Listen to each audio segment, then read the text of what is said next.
저녁에 운동하시는 거예요? 누구요? 전도사님은? 저요? 응, 운동? 응. 아니 저번에 밖에 나가시는 것 같아갖고 운동하러 가셨나? 아니.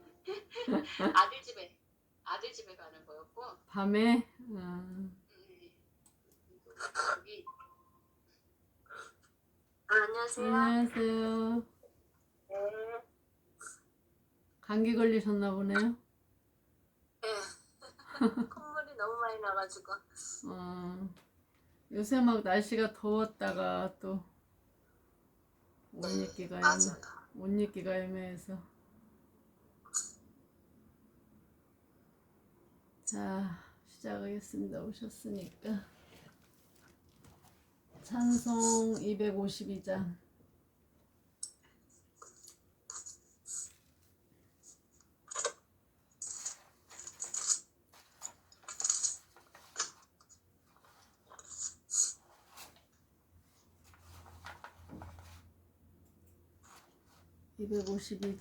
찬송하겠습니다. 나의 죄를 씻기는 예수의 피밖에 없네. 다시 정죄하리도 예수의 피밖에 없네. 예수의 흘린 피 날 이게 하오니 귀하고 귀하다. 예수의 피밖에 없네. 나를 정케 하기는 예수의 피밖에 없네. 사죄하는 증거도 예수의 피밖에 없네. 예수의 흘린 피 날 이게 하오니 귀하고 귀하다. 예수의 피밖에 없네. 나의 죄 속하기는 예수의 피밖에 없네. 나는 공로 없으니 예수의 피밖에 없네. 예수의 흘린 피 날 이게 하오니 귀하고 귀하다. 예수의 피밖에 없네. 평안함과 소망은 예수의 피밖에 없네. 나의 의는 이것뿐 예수의 피밖에 없네. 예수의 흘린 피 날 이게 하오니 귀하고 귀하다. 예수의 피밖에 없네. 영원토록 내 할 말 예수의 피밖에 없네. 나의 찬미 제목은 예수의 피밖에 없네. 예수의 흘린 피 날 이게 하오니 귀하고 귀하다. 예수의 피밖에 없네. 아멘. 기도하겠습니다. 저희들은 아무 공로 없고 주님의 피밖에 없음을 고백하며 아버지 하나님 이 시간 그 보혈의 공로를 의지하고 주님의 앞에 저희가 섰습니다.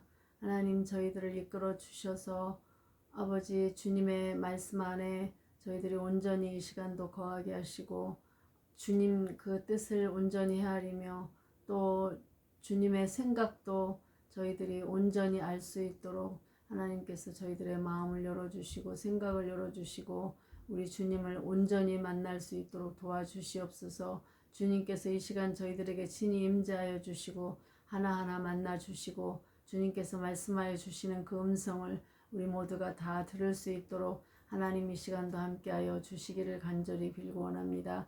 저희들이 주님 어떤 삶을 살아야 할지 하나님 이 시간도 깨닫게 해 주시고 주의 음성을 들려주셔서 그 주님의 말씀 앞에 순종하고 그 말씀을 따라 쫓아가는 저희들의 삶이 되게 하여 주옵소서. 예수님의 이름으로 기도드립니다. 아멘. 아멘.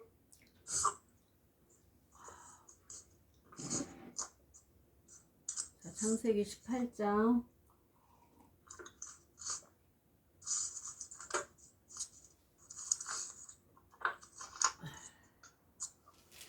8절까지 지난 시간에 했는데 8절부터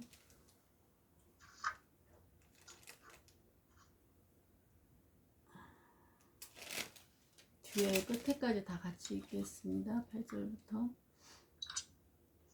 9절부터 끝에까지 읽겠습니다.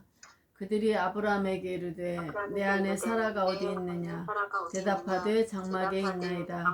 그가 이르시되 내년 이맘때 내가 반드시 내게로 돌아오리니 내 아내 사라에게 아들이 있으리라 하시니 사라가 그 뒤 장막문에서 들었더라.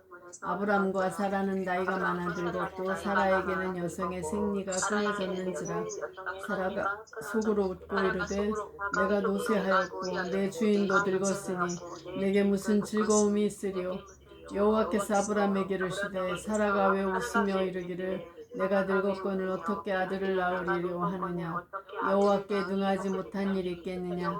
기한이 이를 때에 내가 내게로 돌아오리니 사라에게 아들이 있으리라. 사라가 두려워서 부인하여 이르되 내가 웃지 아니하였나이다. 이르시되 아니라 내가 웃었느니라. 그 사람들이 거기서 일어나서 소돔으로 향하고 아브람은 그들을 전송하러 함께 나가니라. 여호와께서 이르시되 내가 하려는 것을 아브람에게 숨기겠느냐. 아브람은 강대한 나라가 되고 천하 만민은 그로 말미암아 복을 받게 될 것이 아니냐.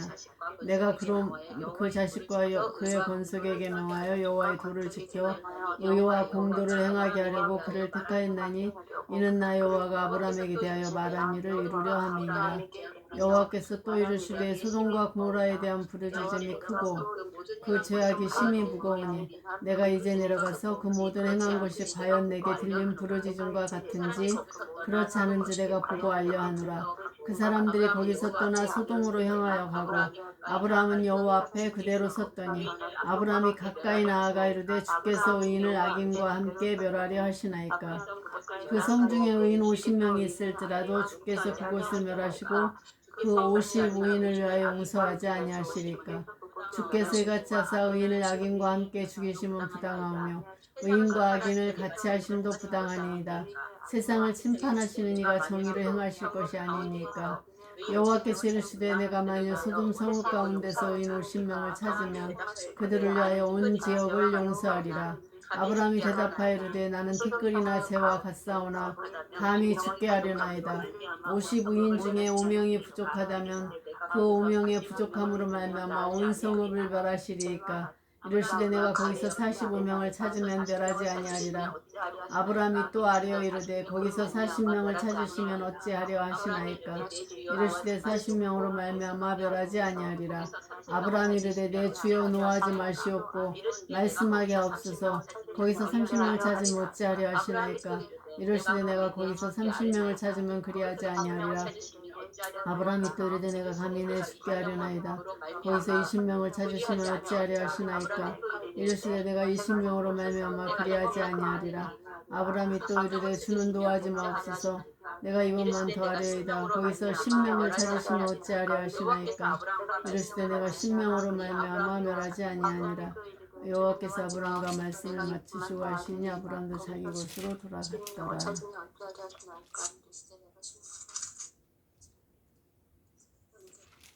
네. 아멘. 아멘. 지난 시간에 이제 우리 앞절에 18장에서 보면 아브라함이 장막문에 앉았다가 이제 천사 셋을 영접하여서 이제 극진이 대접한 걸 볼 수 있죠. 그래서 극진이 속히 가서 좋은 이제 떡도 만들고 송아지를 잡아서 급히 요리해서 엉긴 우유와 하인이 요리한 송아지를 가져다가 그들 앞에 차려놓고 나무 아래에 모셔 섬에 그들이 먹으니라. 그래서 이제 다 차려가지고 이제 상을 차려가지고 이제 그들이 먹었다까지 이제 우리가 8절까지 지난 시간에 알아봤는데, 이제 오늘 9절부터는 그 다음에 어떻게 됐어요? 그러니까 앞에는 그들에게 이제 정성껏 식탁을 좀 대접한 거죠.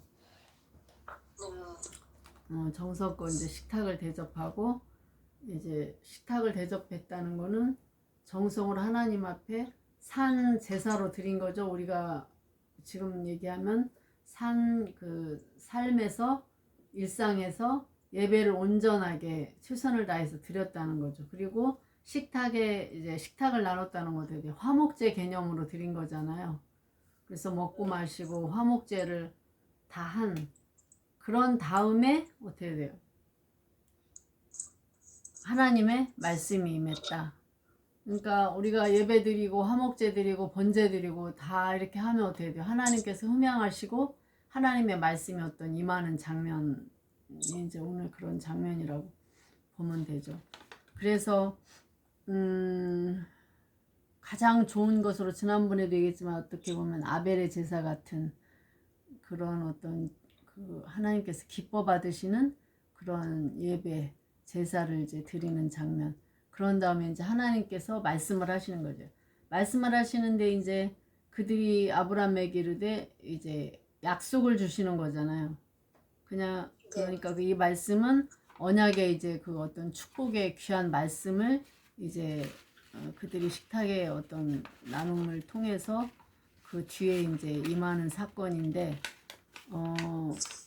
아브라함은 이제 이걸 알고 이렇게 대접한 건 아니잖아요. 그렇죠? 하나님이 내가 너희들한테 가겠다 이렇게 알리고 아브라함에게 내가 방문할 거다 알리고 온 게 아니잖아요. 기별하고 온 게 아니잖아요. 그냥 부지중에 아브라함도 알지 못하는 때에 하나님이 오셨죠. 하나님이 알지 못하는 때에 왔어요. 그러니까 일상의 삶의 이제 모습, 그 아브라함은 그걸로 이제 극진히 대접하고 하는 거죠. 그래서 그런 다음에 대접을 정성 들여 한 다음에 이제 하나님의 말씀이 임하고 축복의 말씀이 임하고, 그렇게 이제 간절히 기다렸던 어떤 아들 이삭을 이제 주겠다는 어떤 약속의 말씀을 이제 주시는 거잖아요. 그래서 일상 속에서 우리가 어떤 때 하나님의 은혜가 오고 어떤 자에게 은혜가 오는가, 그걸 우리가 생각해 보면 하나님이 오시는 건 어떻게 돼요? 시간을 우리에게 뭐 알려주시고 정하고 오시는 게 아니잖아요. 하나님의 그 어떤 오시는 사건은 우리가 몰라요. 그러니까 언제 올지 모르는 거예요. 부지중에 오시지 막 내가 이렇게 언제 은혜 주겠다, 내가 언제 너희들에게 선물을 줄 거야, 말씀이 임할 거야, 이렇게 말씀하시지 않잖아요. 그래서 알지 못하는 때 온다. 근데 은혜는 어떤 자에게 오느냐? 그러니까 하나님의 임재는 우리가 알 수 없는 때에 오는데, 그렇다고 하는 거는 내가 생각했을 때 오지 않는다는 거죠. 내가 지금은 하나님께 되게 오늘은 은혜 주실 거야. 지금쯤은 하나님께서 어떻게 지금은 이제 딱 주시겠지, 응답 주시겠지, 뭐 이렇게 내가 계산한 때 그런 때 오는 게 아니죠. 은혜라는 것은 언제 오실지 모르죠. 그렇기 때문에 우리가 매 순간 하나님 앞에 대기하고 서 있는 거, 이게 중요하잖아요. 근데 하나님 딱 주시려고 왔어. 근데 그 자리에 없어. 그 말씀의 자리에 하나님 오늘은 너에게 내가 은혜를 주려고 와. 그러니까 내가 알지 못하는 때, 내가 항상 평상시 하고 있는 일 가운데서 하나님이 오실 때, 근데 그 자리에 빠지면 어떻게 돼요? 은혜를 받을 수가 없겠죠. 그 자리에 없기 때문에. 그래서 늘 언제 올지는 모르지만 준비된 자에게 오는 거죠. 늘 준비하고 기름 준비한 슬기로운 다섯 처녀처럼 늘 계속해서 주님이 언제 오실지 준비를 하는 자에게 임한다는 거예요. 준비 없는 다섯 처녀는 어떻게 돼요? 그냥 하나님을 맞지, 신랑을 맞지 못하고 쫓겨났다는 거잖아요. 문이 딱 닫혔다는 거잖아요. 그러니까 항상 준비하고 최선을 다하는 자에게 하나님의 어떤 그런 은혜가 임한다. 그래서 내 생각으로 아이 뭐 오늘 은혜 받겠나 이렇게 생각하면 그건 벌써 안 된다는 거죠. 내 생각과 내 판단이 이제 들어갈 때는 하나님의 은혜가 임하지 않는다. 근데 이제 우리가 주로 그런 내 생각과 내 판단이 많이 들어가잖아요. 이걸 딱 보니까 오늘 은혜 받겠다. 아니면 뭐 은혜가 오겠나. 이렇게 우리가 생각한다는 거죠. 그러니까 그런 거 우리가 미리 재단하면 안 된다. 그 순간이 이제 하나님의 은혜가 사라지는 거죠. 주려다가도 우리가 받지 못하는. 그래서 마음 자세가 우리가 참 중요하다. 언제나 그 마음 자세로 우리가 비워놓고 겸손한 마음으로 주님을 늘 기다리고 사모할 때 하나님의 은혜가 주어지는 거다. 그걸 좀 생각해 볼 수 있죠. 그래서 아브라함에게 지금 이제 은혜가 임하는데 여기 보니까 아브라함에게 뭐라고 얘기하죠? 9절에 보면 9절 10절 내 안에 사가 어디 있느냐. 장막에 있다. 그러니까 어떻게 돼요? 네. 내년 이맘때 내가 반드시 내게로 돌아오리니 내 안에 사라에게 아들이 있을 거다. 사라에게 아들이 있을 것이다. 그리고 사라가 그 뒤 장막문에서 들었다. 그러니까 전혀 이제 생각지 못한 거잖아요. 전혀 생각하지 못했는데 내 안에 사라에게 아들이 있을 것이다 라고 딱 그 말씀을 주시는 거죠. 직접 만나서 주시는 거예요. 이거는 그냥 환상으로 듣는 얘기가 아니고 뭐 기도 중에 듣는 얘기가 아니고 직접 찾아오셔서 약속을 주시고 분명한 때를 얘기하잖아요. 그전에는 뭐 내 자손이 티끌같이 많고 뭐가 막 이러고 하나님이 계속 말씀을 하시잖아요. 근데 때와 시기는 얘기했어요, 안 했어요?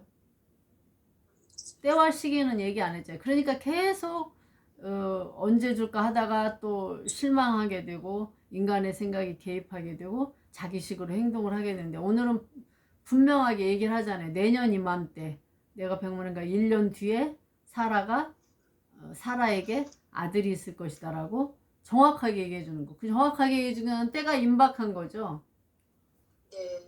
때가 임박했을 때 이제 부르시고 말씀을 해주시는 거예요. 그 전에는 하나님께서 때와 시기 얘기 안 해줘요. 안 해준다는 거는 계속 기다리라는 의미가 강하죠. 언제 올지 모르니까 늘 겸손함으로 기다려야 된다.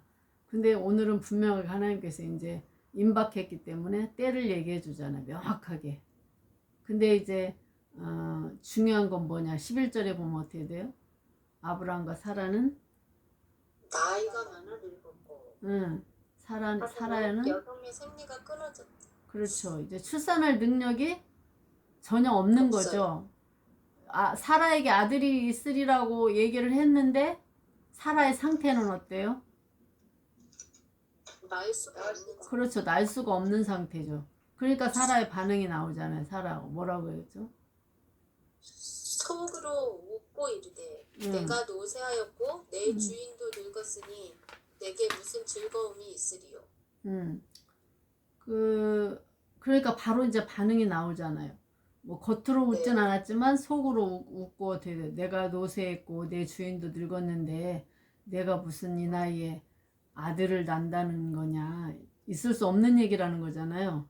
그러니까 하나님의 말씀이 임했는데 그 말씀을 받게 사라는 아직 준비가 됐어요, 안 됐어요? 안 됐어요. 그렇죠. 그러니까 진짜 중요한 문제, 이게 불가능한 문제에서는 어떻게 돼요? 완벽하게 준비가 되어 있지 않는 거죠. 왜 그래요?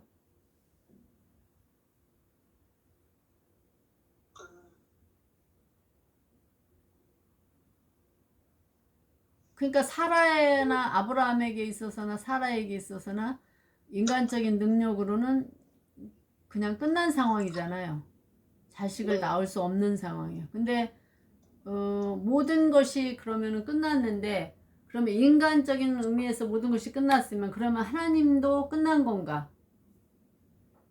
인간의 힘으로 할 수 없는 게 인간적으로 보면 다 끝났어요. 안 돼. 그러면 하나님도 끝난 것인가? 그거죠. 네. 하나님도 끝났느냐? 그건 아니죠. 아니요. 응. 네. 그러니까 인간의 모든 가능성이 다 끝났다는 것은 바톤이 어디에게로 넘어갔다는 걸 얘기해줘요. 그렇죠. 하나님한테. 바톤이 하나님께로 넘어갔다는 거예요. 네. 바톤이.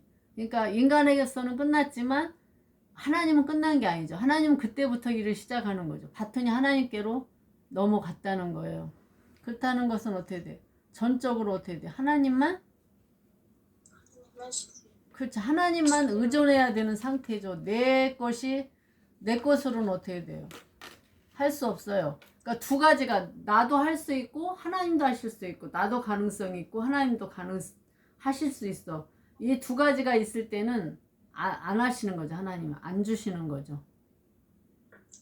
그냥 하나님이 전적으로 하나님만 의지할 수 있도록 하나를 끊어버리는 거예요. 어떻게 보면 하나님이 끊으셨다는 거예요. 끊어질 때까지 인간의 것이 끊어질 때까지 하나님께서 기다리신다는 의미도 되죠. 안 주시고. 그래야지 하나님이 전적으로 하나님만 의존하는 그런 사람으로 만들어 버리니까 하나님이 끊어버리는 거죠. 우리가 근데 하나님을 믿고 간다고 하면서도 어떻게 돼요? 이 두 가지를 같이 가지고 가길 바라죠. 하나님만 전적으로 의존한다기보다는 그래도 내 것이 어느 정도 있어서 이걸 계속 같이 가지고 가려고 그러지 이 둘 중에 하나를 선택하려고는 하지 않잖아요. 말은 우리가 주님이 전부고 예수님이 전부고 하나님이 전부고 하나님 한 분만 있으면 되고 그러지만 어떻게 돼요? 여전히 내 것도 같이 있어야 되지 내 것이 다 끊어졌어. 그런데 하나님 한 분만 그럴 때는 과연 우리가 하나님만 의존하기가 쉽지 않잖아요. 그래서 내 것을 하나라도 계속 붙들고 내 가능성 이걸 우리가 버리지 못한다는 거예요. 예수 믿어도 똑같다는 거예요. 그런 의미에서는. 그래서 근데 하나님은 두 개를 다 가질 수 없다. 하나는 버리고 쫓아야지 하나를 버리고 하나를 가져야지 이 양쪽 두 개는 다 가질 수 없다는 거예요. 그러니까 이제 버리지 않으면 어떻게 돼요? 자꾸 우리가 가지고 있는 그 나머지 한 부분을 계속 의지하게 되죠. 의지하면 하나님을 100% 의지하기가 어렵죠. 내 것이 가지고 있으면. 그러니까 하나님은 그것을 계속 버리라고 하는데 우리는 계속 두 개를 다 가지기를 원하죠. 근데 하나님은 절대적으로 하나를 버려야지만 하나가 온다는 거예요. 가져야 된다. 그래서 이스라엘 백성들이 출애굽해가지고 가는데도 어떻게 돼? 홍해를 건넜음에도 불구하고 어떻게 돼? 여전히 자기 그 옛 것을 못 버려요. 그래서 계속해서 하는 행동이 뭐예요? 다시 홍해를 돌아가려고 그래. 돌아갈 수 없는 상황까지 왔어요. 그러면 이것이 완전히 끊어야 되는데 그래도 못 끊고 어떻게 다시 가려고 한다. 그만큼 우리 가지고 있는 어떤 옛 것, 옛 방식 그게 힘이 세다는 거예요. 그래서 예수님이 얘기하잖아요. 두 주인을 계속 섬길 수 없다. 두 주인을 계속 섬길 하나님과 재물을 섬길 수 없다. 만몬 그런 것처럼 두 가지를 다 섬길 수 없다. 하나만 해. 그러니까 옛사람 근데 이제 우리들이 대부분 믿음 생활이 다 두 주인을 섬기고 있잖아요. 근데 옛 것으로 자꾸 돌아가려고 해. 이스라엘 백성들이 애굽으로 다시 돌아가려고 하는 것처럼 계속 돌아가려고 하는 그런 어떤 옛사람. 그것들을 계속해서 우리가 끊어내는 작업. 그거를 하지 않으면 안 된다. 그거를 좀 우리가 생각해 볼 수가 있고. 그래서 이제 사라도 정말 자기가 그렇게 기다렸지만 하나님의 정작 말씀이 임할 때는 자기 상태를 보고 그거를 믿지 못하고 웃는 거죠. 여기서 웃었다는 거는 이전에도 웃었잖아요. 이삭도 웃고. 그러니까 약간 비웃는 어떤 그런 웃음처럼 믿지 못하는 웃음이죠. 여기서는. 그 말씀이 진짜 나에게 얼마나 기다렸어요. 가장 기다렸던 그 반가운 복음의 좋은 소식인데 그것이 나에게 믿어지느냐? 안 믿어지는 어떤 허탄한 소리 같은 믿지 못하는 소리 같은 그런 웃음이잖아요. 여기서 웃음은. 그러니까 왜 웃냐? 하나님이 그러시잖아요. 왜 아브라함에게 얘기하잖아. 사라가 왜 웃으면서 이르기를 내가 늙었거늘 어떻게 아들을 나으리오 하느냐 이렇게 이제 아브라함을 통해서 얘기를 하죠. 그러면서 하시는 말씀이 뭐예요? 14절에 보면 하지 못한 일이 있느니요. 행하지 못한 일이 있겠느냐. 음, 대안이 이르되 내가 내게로 돌아오리니 살아있는 아들이 있으리라. 그러니까 하나님이 약간 책망 비슷한 얘기를 하시잖아요. 왜 웃고 왜 어떻게 아들을 낳으리로 하느냐. 여호와께 능하지 못한 일이 있겠느냐. 나는 전능한 하나님이라고 했죠. 나는 모든 걸 다 하실 수 있는데 하나님 못하실 일이 어디 있겠느냐. 내가 이제 내게로 기한이 이를 때 돌아오니까 사라에게 아들이 있으리라. 그러니까 이제 사라가 그 말씀을 듣는 순간은 자기가 이제 두려우니까 아유 저 안 웃었습니다. 이제 속으로 웃었기 때문에 웃지 않았으면 이렇게 부인하잖아요. 그러니까 아니다 네가 웃었다 이렇게 이제 하나님께서 말씀하시는 거를 볼 수가 있죠. 그러니까 우리가 이제 엄청 주님 뭔가를 막 소원하고 바라고 하는 것들이 있는데 막상 하나님이 주신다고 하면은 내 상황을 보면 어떻게 돼요? 전혀 그런 상황이 아니야. 이제는 끝났어. 주시려면 어떻게 돼요? 내가 가능할 때 주셨어야죠. 그때 주셨어야지. 그때는 가능했는데 지금은 아닙니다. 우리가 그렇게 얘기하는 경우가 많잖아요. 그러니까 여전히 전능하신 하나님을 믿기보다는 나의 어떤 가능성 0.1% 1%라도 가능성이 있는 거를 의지하지 하나님만 전적으로 의지하지 않는다는 걸 우리가 좀 우리 삶을 이렇게 봐도 그냥 사라의 모습이 어떻게 보면 우리의 모습이다 그런 걸 좀 알 수가 있죠. 근데 여기서 보면은 사라에게 아들이 있으리라 했으면 사라를 찾아오셔서 얘기를 해야 되는데 누구한테 얘기해요? 아브라함한테 찾아오셔서 얘기하잖아요. 계속 아브라함과 대화하시고 아브라함과 약속하시고 그러시죠. 사라에게 1대1로 오시는 게 아니라 그러니까 하나님의 어떤 방식은 지도력을 보면 우리가 모세도 그랬잖아요. 백성들에게 말씀하시는 게 아니고 모세 지도자 한 사람 불러서 모세와 계속 대면해서 얘기를 하잖아요. 대신 전하게 하고 그런 것처럼 오늘 이제 아브라함에게도 하나님께서 아브라함에게 말씀 임하고 계속해서 아브라함의 이렇게 이제 대면해서 얘기하고 말씀하시고 그런 거를 좀 우리가 볼 수 있죠. 자, 그래서 이제 그 16절에 보면 그 사람들이 이제 어떻게 돼요? 거기서 일어나서 어디로 소돔으로 하고 그들을 전송하려 갔다. 자, 근데 이제 거기 2명이 간 거지. 그러니까 3사람이 왔는데 17절에 보면 하나님은 거기 남아서 아브라함과 이야기를 하시잖아요. 근데 뭐라고 얘기하시죠? 내가 하려는 것을 아브라함에게 숨기겠느냐. 아브라함은 강대한 나라가 되고 천하 만민은 그로 말미암아 복을 받게 될 것이 아니냐. 내가 그로 그 자식과 건속에게 명하여 여호와의 도를 지켜 의와 공도를 행하게 하려고 그를 택하였나니 이는 나 여호와가 아브라함에게 대하여 말한 일을 이루려. 그래서 이제 하나님이 오신 천사들이 온 목적을 이제 여기서 말씀을 해주시죠. 그들은 이제 천사들은 그 소돔으로 이제 간 거고, 그래서 17절에 보면 하나님이 어떻게 됐어요? 내가 하려는 것을 아브라함에게 숨기겠느냐? 그렇게 말씀하시죠. 네. 그러니까 여기 온 목적은 이제 그 소돔을 멸망하러 가기 전에 아브라함에게 들려서 아브라함에게 약속의 말씀을 전해주시고 그 다음에는 이제 소돔에 가서 그들을 이제 그 멸망시키러 사실은 오신 거잖아요. 그래서 이제 그거를 계획을 지금 아브라함에게 얘기해주고 있죠. 왜 지금 얘기해요?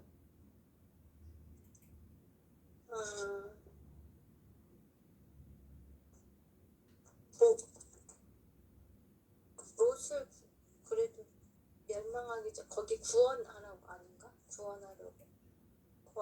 그럼 롯에 대한 얘기는 없잖아요 지금. 네, 지금 없긴 없어요.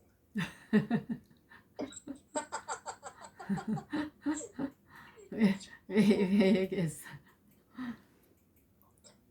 아, 기도하라고. 기도하라고? 기도하라고도 안 했는데 거기. 거기에 보면은 숨기겠느냐, 아브라함은 강대한 나라가 되고 천하 만민은 그로 말미암아 복을 받게 될 것이 아니냐. 그리고 이제 그 왜 하나님이 아브라함을 택했는가 이제 말씀을 하시는데, 좀 그 아브라함이 어떻게 돼요? 아브라함은 강대한 나라가 되고 천하 만민은 그로 말미암아 복을 받게 될 것이 아니냐. 그러니까 아브라함이 단순히 그냥 아브라함의 개인적인 한 존재가 아니고 어떻게 돼요?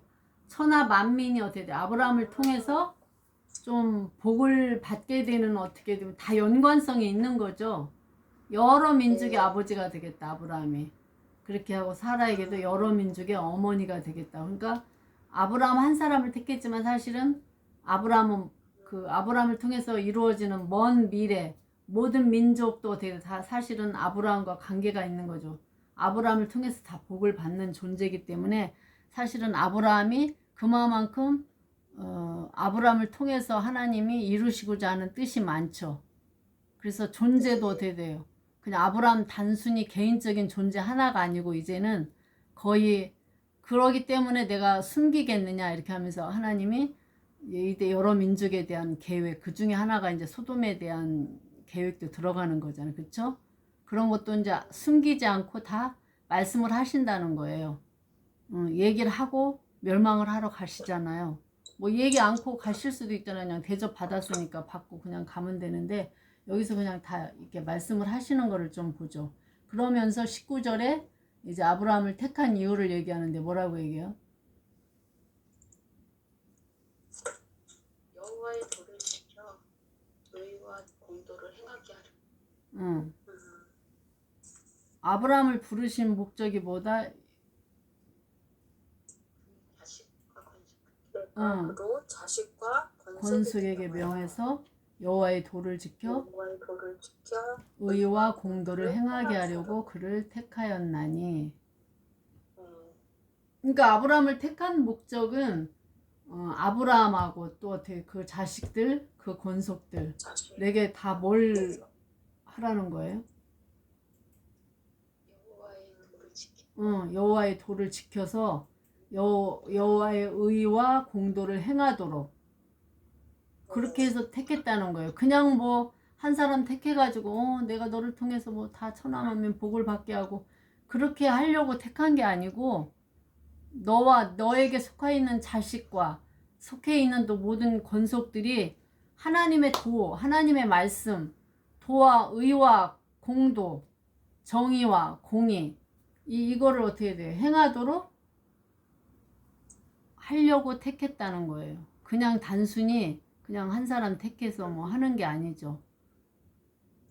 계속 택하신 근본 이유가 이삭 같은 한 사람, 언약의 한 사람을 낳아서 언약을 지키는 사람으로 만들어내는 거, 그 사명을 하기 위해서 하나님께서 아브라함을 택했다는 거예요. 그냥 단순히 그게 아니고.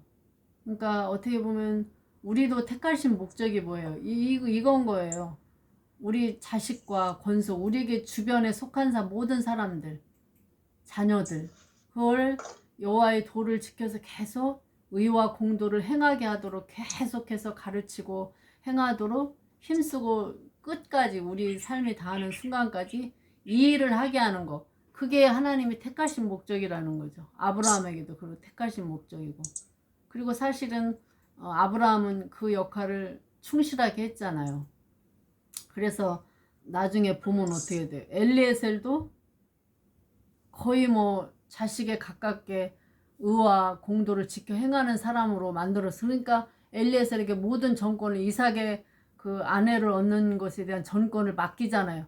그 가면서 그냥 하나하나 다 한 게 아니에요. 그냥 그 정도로 충성된 종으로 하나님의 뜻을 분별할 수 있고 그 안에서 정말 할 수 있는 사람까지로 자식처럼 그렇게 양육을 시켜놨다는 걸 우리가 볼 수가 있죠.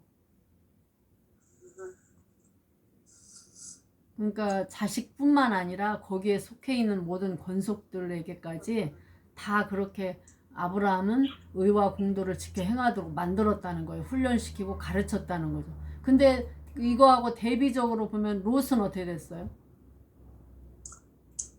롯은 없어요. 그냥 그 사위들도 롯이 얘기하니까 어떻게 농락을 여기 있다고 그랬잖아요. 그리고 거기에 있는 권속들, 사실 아브라함을 떠나서 롯이 갔을 때도 아브라함에게도 목자가 많고, 물론 뭐 가축도 많았지만 가축을 치는 목자들도 많이 있어요. 그러면 종들도 많고 목자들도 있었고, 그러면 롯도 가축이 많아서 롯의 목자하고 서로 다퉜다 그러니까 가축 그 있고, 거기에 따른 뭐 종도 있고 다 있는 거예요. 있는데 롯은 어떻게 돼요? 의와 공도를 지켜 행하는 이것을 계속해서 전수하고 가르치고 하지 않았다는 거죠. 결론은 구원받을 자가 10명도 안 됐다는 얘기는 없다는 거예요. 그냥 롯 하나밖에 없다, 그런 의미하고 똑같아요. 그러니까 그만큼 하나님의 말씀을 얼마나 지켜 행하느냐, 그거에 따른 사람은 계속 아브라함에 속한 자가 그래서 복을 받는 거죠. 의와 공도하고 관계가 없으면 소돔처럼 그냥 멸망해 버리는 거예요. 아브라함에 속해 있다고 되는 게 아니고 그 말씀대로 그것을 따라 지킨 자만이 복을 받는 게, 천하만민이 복을 받는다는 게 그 아브라함의 의와 공도를 지켜 행하는 천하만민이 복을 받는 거지, 그거와 관계없는 사람은 멸망하잖아요. 그러니까 그런 의미하고 똑같은 거죠.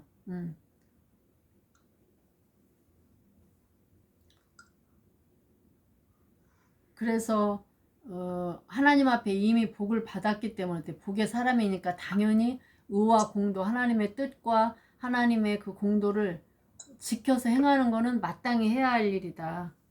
그건 당연하게 해야 될 일이지, 뭐 그냥 그거를 이렇게 뭐 억지로 뭐 해야 된다 이렇게 뭐 그런 문제가 아니고, 이거는 자발적으로 당연히 해야 되는 문제다.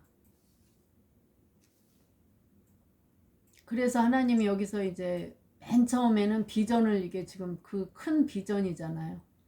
아브라함에게 주시는 비전을 얘기하는데, 맨 처음에는 12장의 처음에 1절에는 보면 어떻게 돼? 내가 너를 복의 근원이 되게 한다. 너로 인하여 복을 받겠다. 이렇게 복의 근원이 된다고 처음에 하나님께서 비전을 주시고, 그 다음에는 뭐예요?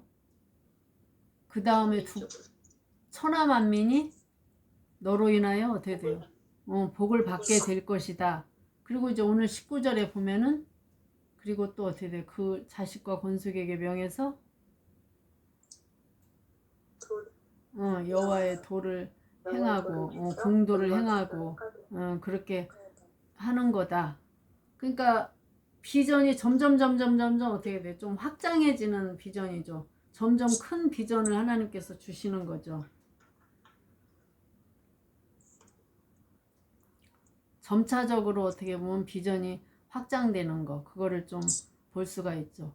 왜냐하면 그 어떤 비전도 조금 이해가 될 자들에게 하나님께서 얘기를 하시는 거잖아요. 내가 너에게 그 하려는 것을 숨기겠느냐, 그 아무한테나 그 비밀을 알려주는 게 아니잖아. 아브라함에게만 지금 그 소돔과 고모라의 어떤 멸망 계획 이런 거를 알려주는 거죠. 아브라함에게만 알려주지 아무한테나 다 알려주는 게 아니죠. 그러니까 알아들을 사람에게 알려주는 거죠. 예수님도 자기 어떤 십자가에 좀 있으면 죽겠다 이 얘기를 뭐 아무한테나 하지 않잖아요. 나중에 제자들한테 하고, 그 나머지 3명, 그 중에서도 3명 제자들만 따로 겟세마네에 데리고 올라가고, 그래서 알아들을 사람들에게 어떻게 돼요? 이해되는 만한 자들을 택해서 하나님께서 그들에게만 이렇게 얘기하시는 것처럼, 예수님도 그 제자들에게만 내가 3일 동안 고난 이제 죽고 3일 만에 살아나리라, 십자가와 부활의 어떤 그런 비밀도 제자들에게만 이렇게 하나님께서 말씀하는 것처럼 그거를 좀 볼 수가 있죠. 그래서 우리가 참 이 도를 지켜서 자식에게 권속에게 명하여 지켜 행하게 한다. 그래서 택했다는 것이 분명한 택하심의 부르심의 목적이 여기 나오잖아요. 그럼 우리도 이거예요. 아브라함이 이 의와 도를 공도를 지키는 거, 요거가 계속해서 이어져서 이게 이제 언약의 자손인 거잖아요. 언약의 자손. 그래서 이삭이 이것을 이어받아서 행하고, 야곱이 이것을 이어받아서 행하고, 또 요셉이 이것을 이어받아서 행하고, 그래서 계속 이게 계속 가는 거예요. 그러니까 앞으로의 어떤 이 언약을 이어간 사람들의 명단은 이 오늘 19절에 한 하나님이 말씀하신 도를 지켜서 의와 공도를 행한 사람, 그 사람을 통해서 바톤이 계속 넘어가는 거예요. 그 사람들을 통해서. 그래서 다윗으로 넘어가고 뭐 에레미야, 또 뭐 다니엘 쭉쭉쭉 가잖아요. 그래서 이제 예수님, 그 다음에 뭐 사도들 쭉쭉 가죠. 그래서 오늘날 우리에게까지 오는 거죠. 그래서 우리가 이거를 지키지 않고 이것을 건숙에게 명해서, 자식에게 명해서 어떻게 돼 지키지 못하게 하면 그걸로 그냥 끊어지는 거예요. 바톤이, 대가 끊어지는 거예요. 언약의 대가. 그러니까 이게 굉장히 중요한 거죠.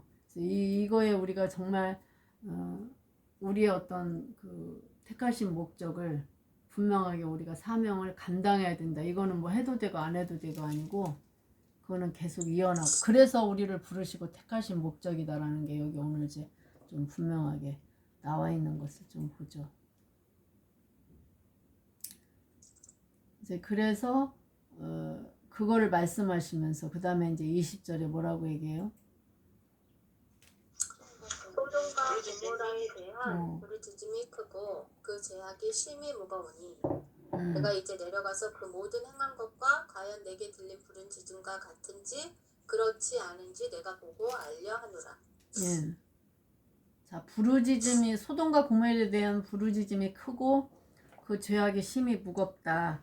거기에서 그러면은 그 부르짖음이라는 것은 어떤 걸까요? 어떤 것에 대한 부르짖음일까요?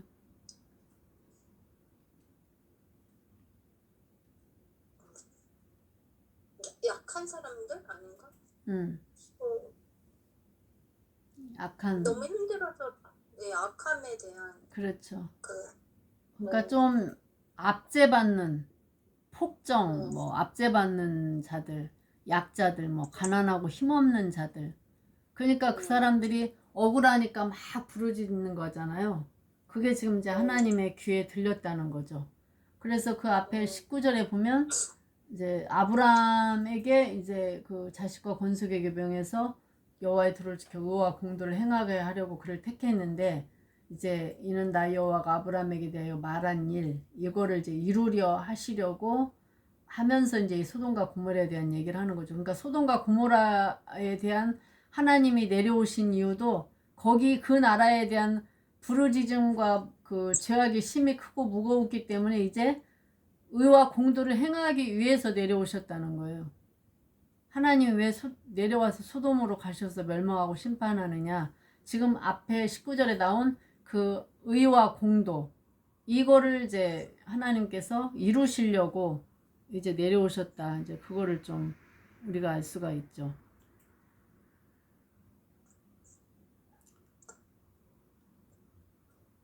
죄악이 부르짖음이 크고, 그 다음에 죄악이 심히 무겁다. 심히 무겁다는 것은 어떻게? 무거운 거는 어떻게 돼요? 무겁게 되면 어떻게 되죠? 비가 올 때 어때요?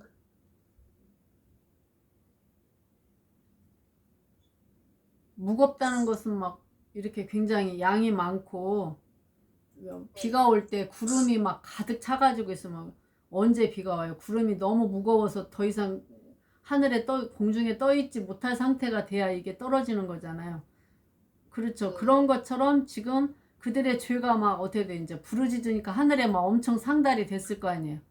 그럼 막 이게 하늘에 상달돼서 이게 더 이상 무거워가지고 그 죄가 감당하지 못할 정도로 죄악이 이제 이렇게 무겁다 보니까 결국은 하나님이 심판하실 수밖에 없는 그런 상태가 됐다. 그래서 그 부르짖음, 애굽에 이제 출애굽 할 때도 보면 어떻게 돼요? 이스라엘 백성들이 계속 그 압제받는 노예 그 생활로 압제받는 것이 막 엄청 이제 고통이 심하다 보니까 계속 부르짖잖아요. 그러니까 부르짖는 것이 계속 상달돼서 하늘에 쌓이고 쌓여서 어떻게 돼요? 오늘처럼 이렇게 무거워서 금방 떨어질 상태가 되면 하나님이 그때 이제 기억하시고 악에서 이제 출애굽 이렇게 건져주시잖아요. 그것처럼 오늘도 그 소돔과 고모라의 상태가 지금 거의 이런 상태에 왔다. 그래서 이제 멸망시키기 위해서 하나님께서 내려오시는 이제 그런 사건을 볼 수가 있죠. 하나님이니까 내려오실 때는 언제 내려오냐? 악이 진짜 이것처럼 죄악이 심히 무거운 상태처럼 악이 이렇게 충만하게 막 있을 때 오죠. 악이 가득 찰 때. 그러니까 바벨탑 사건하고 똑같죠. 노아 시대에도 악이 가득 차니까 더 이상 하나님이 두고 볼 수 없는 상태. 그때 오셔서 멸망시키시고, 바벨탑도 악이 더 이상 이제 봐주면 안 되니까 하나님께서 내려오시는 거고. 그런 걸 보면 어떻게 돼요? 그게 하나님의 공의와 정의죠. 왜 그래요? 악이 다 가득 안 찼어. 근데 하나님이 심판하시면 어떻게 되죠? 의와 공도에서 안 맞죠? 불합리하면 맞지 않잖아요. 이의 제기가 된다면 안 맞는 심판이잖아요. 하나님 행하시는 일이 맞지가 않잖아요. 근데 이렇게 가득 차서 죄악이 심히 무거워서 내려오면 그건 하나님이 심판하시는 것이 어떻게 돼요? 맞다는 것이 알게 되는 거죠. 이 심판을 통해서. 그러니까 하나님이 이제 그러기 때문에 내가 이제 내려가서 21절에 보면 어때? 그 모든 행한 것이 과연 내게 들린 부르짖음과 같은지 그렇지 않은 것을 내가 보고 알려 하노라. 왜 내려오세요? 못 깨달아서? 못 깨달아서? 그러면 그냥 뭐 심판하신다 이렇게 말로 하면 되지 뭐. 내려가시면 깨닫나요?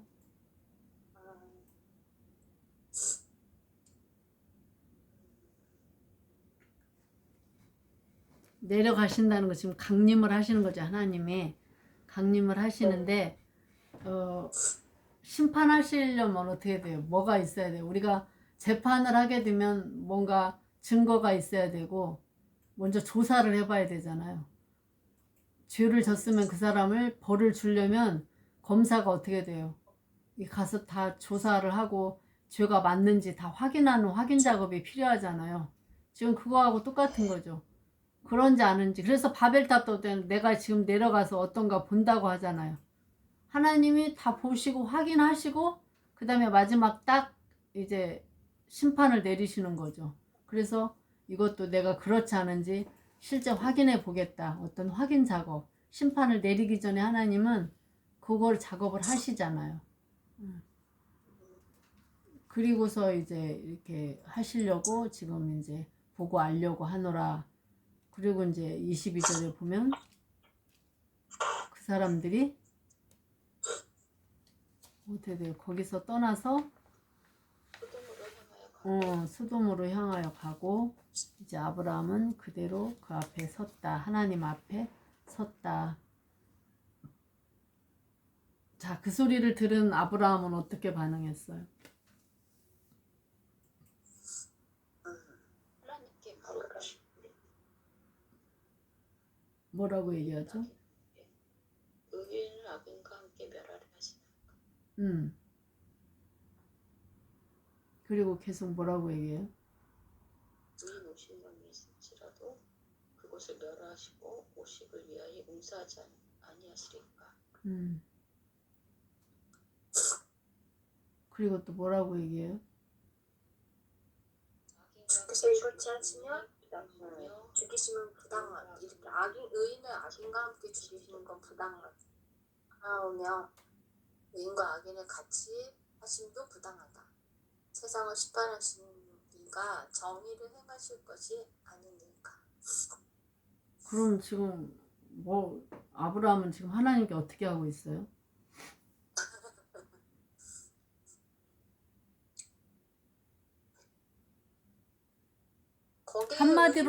한마디로 얘기하면 지금 뭘 어떻다는 거예요? 하나님이 하려고 하는 게 잘못됐다는. 그렇죠. 좀 이해가 안 되는 거죠. 지금 하나님이 앞에는 지금 뭐라고 그랬어요? 앞에 지금 그 19절에 보면 의와 공도를 행하시는 분이잖아요. 그리고 아브라함에게도 의와 공도를 행하게 하려고 그를 택했는데 하나님은 그러면 정의와 공의의 하나님이신데 지금 한마디로 얘기하면 어떻게 돼요? 정의롭지? 못하다. 그렇죠. 정의롭지 않다. 하나님이 하시는 일은 부당하다는 거잖아요. 부당하다. 내 아브라함이 보기에, 내가 보기에 하나님, 지금 하나님은 정의와 공의 하나님이신데 하나님이 지금 소돔에 그 의인도 있고 악인도 같이 있을 텐데 의인하고 악인을 같이 멸망한다는 건 말이 됩니까? 하나님 부당하다. 나 부당하십니다. 정의롭지 않습니다. 지금 하나님 하시는 거는 정의로운 심판이 아닙니다. 지금 그 얘기잖아요. 그러면서 계속 그냥 뭐 50명, 그곳에 성에 의인 50명 있을지라도 그곳을 멸하시고 용서하지 않겠습니까? 세상을 심판하시는 이가 정의를 행하실 것이 아닙니까? 그러니까 앞에 부분에 정의를 행하시는 분이고 의와 공도를 행하시는 분인데 하나님이 지금 소돔과 고모라에게 하는 그 일은 정의롭지 못하고 공의롭지 못하시다. 그 얘기를 지금 하고 있죠. 네. 그러면서 이제 뭐 계속 의인 50명, 거기에다 또 50명만 있어도 내가 멸망하지 않고 용서하겠다 하니까 또 45명, 뭐 5명씩 줄여가면서 계속 하잖아요. 또 40명, 네. 뭐 그 다음에는 이제 또 10명씩 줄여서 30명, 20명, 10명. 지금 계속 그렇게 지금 하나님과 지금 이 논쟁을 하고 있는 거잖아요. 그렇죠? 네. 그러면 왜 그럴까요? 왜 부당하다고 생각해요? 아브라함이 볼 때는.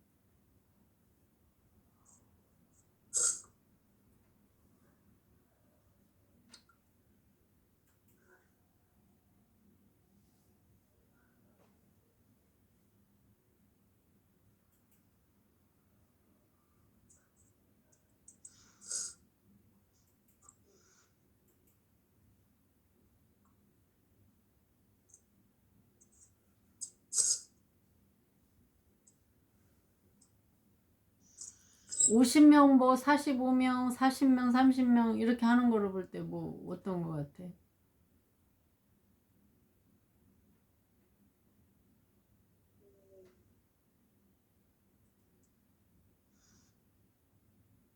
자신이 없나? 아브라함이? 50명 그러니까 왜 그렇게 계속 부당하다고 얘기하면서 왜 부당하다고 생각하는가? 왜 거기에 숫자를 하면서 하는 건가? 그런 거에서는 아브라함의 어떤 생각을 갖고 있기 때문에 이렇게 할까요?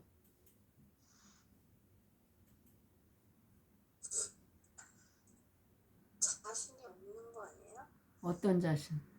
아니 근데 부당하다고 지금 부당하십니다. 세상을 심판하시게 정의를 행하시는 분 아닙니까? 정의롭게 심판을 해야지 이렇게 정의롭지 못하게 이렇게 심판을 하시면 됩니까? 지금 그렇게 계속 얘기하는 거죠. 그러면서 막 50명. 말은 부당하다고 하고 공의의 정의의 하나님이니까 그건 아닌데요 라고 하지만 또 자신이 봤을 때도 좀 정의롭지 못 그런 사람이 별로 없다는 걸 알아서 그러나. 근데 그러면 막 50명이 있는데 의인 50명이 있는데 그래도 그 악인과 함께 의인을 멸하시겠습니까? 이렇게 막 하잖아요. 약간 어떻게 보면 약간 따지듯이 하는 것 같고 꼭 따지는 것은 아닐 텐데 그래도 계속 아이 뭐 그러면 한 45명 정도는 있을 거 아닙니까? 그래도 멸하실 겁니까? 하고 계속 얘기하잖아요. 이게 보면 어떻게 돼? 그 기준이라는 게 부당하다, 정의롭지 않다 이런 기준이라는 게 50명, 45명, 40 이렇게 하는 게 기준이 누구 기준이에요? 자기 기준. 그렇죠. 내가 볼 때 그렇다는 거예요. 자기 기준. 자기 기준으로 보니까 하나님이 하시는 일이 어떻게 돼요? 부당하고 정의롭지 못한 일로 보이는 거고 자기 기준으로 보니까 그래도 50명은 있지 않겠습니까? 뭐 45명은 있잖아요. 뭐 한 40명 있는데 이렇게 멸망하면 되겠습니까? 이게 계속해서 나오는 거예요. 50명이라 하는 건 자기 기준이죠. 하나님의 기준에서 볼 때는 있어요, 50명이? 없어요. 없는 거죠. 근데 계속 이제 하나님이 하시는 심판하신다고 하는 것이 자기 생각으로 보니까 자기 생각으로 판단하고 자기 기준으로 보니까 부당하게 보이고 정의롭지 않게 보이고 그렇게 되는 거죠. 우리도 보면 어떻게 돼요? 뭐 그런 경우가 많잖아요. 우리도 생각할 때 내 기준으로 보면 하나님 말씀도 그렇죠. 뭐 부모 공경하라고 공경하지 않으면 뭐 어떻게 하라고 나오죠. 구약에는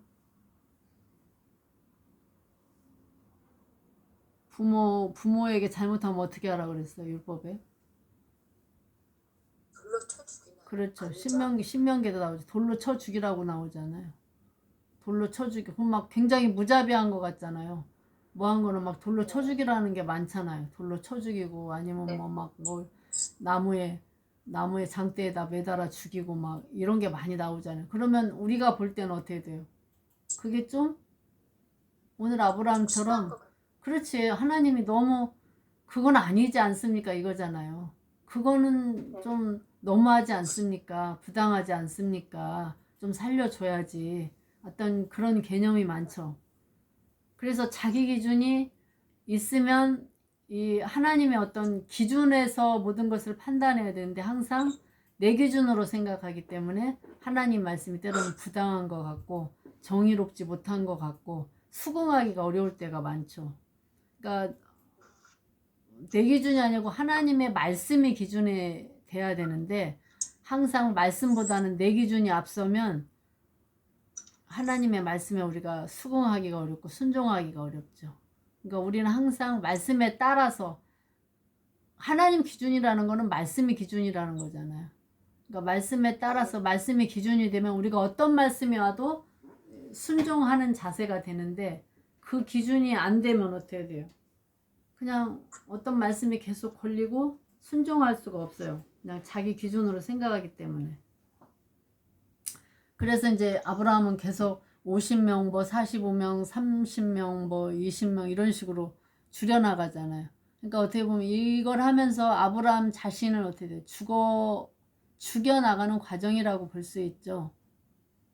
하나님이 멸망시키는 것에 대해서 계속 수긍을 못하기 때문에 자꾸 숫자를 조금씩 줄여가지고 막 어떻게든지 안 되는 것을 막 되게 하려고 하는 약간 그런 협상처럼 막 보이잖아요. 그것처럼 사람이 50명에서 아이 뭐 이렇게 그 정도는 있을 거 아닙니까? 근데 그 정도만 있어도 내가 멸망하지 않고 용서할 것이다. 이렇게 얘기하면 알아들어야 하는데 계속해서 또 45명, 또 막 30명, 20명 이렇게 한다는 거예요. 그러니까 한 번에 자기를 탁 이렇게 죽이면 되는데 그거에 또 굴복하지 않고 또다시 이유를 제기하고 인원수를 줄여서 또다시 이유를 제기하고 그러니까 계속 한 번에 사람이 딱 죽느냐 그렇지 못하잖아요. 그래서 날마다 자기를 죽여야 된다. 날마다 죽노라 하는 것이 매 순간 자기를 죽여나가는 거죠. 그러니까 회개한다는 게 어떻게 자기 죽이는 과정이잖아요. 그러니까 이걸 통해서 아브라함에게 하나님께서는 계속해서 아브라함이 요구하는 것에 대한 다시 또 답을 하고 또 다시 답을 하고 그러면서 믿음을 좀 온전히 세워나가는 과정이라고 볼 수가 있죠. 이제 그런 얘기를 하면 아브라함이 이해를 못하니까 이해를 못하는 과정에서 이제 하나님과 이렇게 얘기하면서 점점 자기를 죽이고 내려놓는 자기 기준을 내려놓는 과정이죠. 근데 이제 세상을 심판하는 것도 우리가 볼 때 부당한 거죠. 하나님이 볼 때는 어떻게 돼요? 부당해요? 하나님 볼 때는 정확한 거예요. 하나님이 볼 때는 전혀 불의함이 없어요. 온 세상 다 멸해도 사실은 하나님 볼 때는 불의함이 없는 거예요. 우리가 볼 때 부당하고 우리가 볼 때 정의롭지 못한 것 같고 그런 거지 하나님이 볼 때는 그냥 정확한 거예요. 근데 이제 우리가 자꾸 우리가 볼 때 정확하지 않다 생각하니까 근데 이제 왜 사람들이 실족하고 넘어지고 하나님에 대해서 부정적으로 생각하게 되느냐. 하나님이 하시는 일은 어떻게 돼요?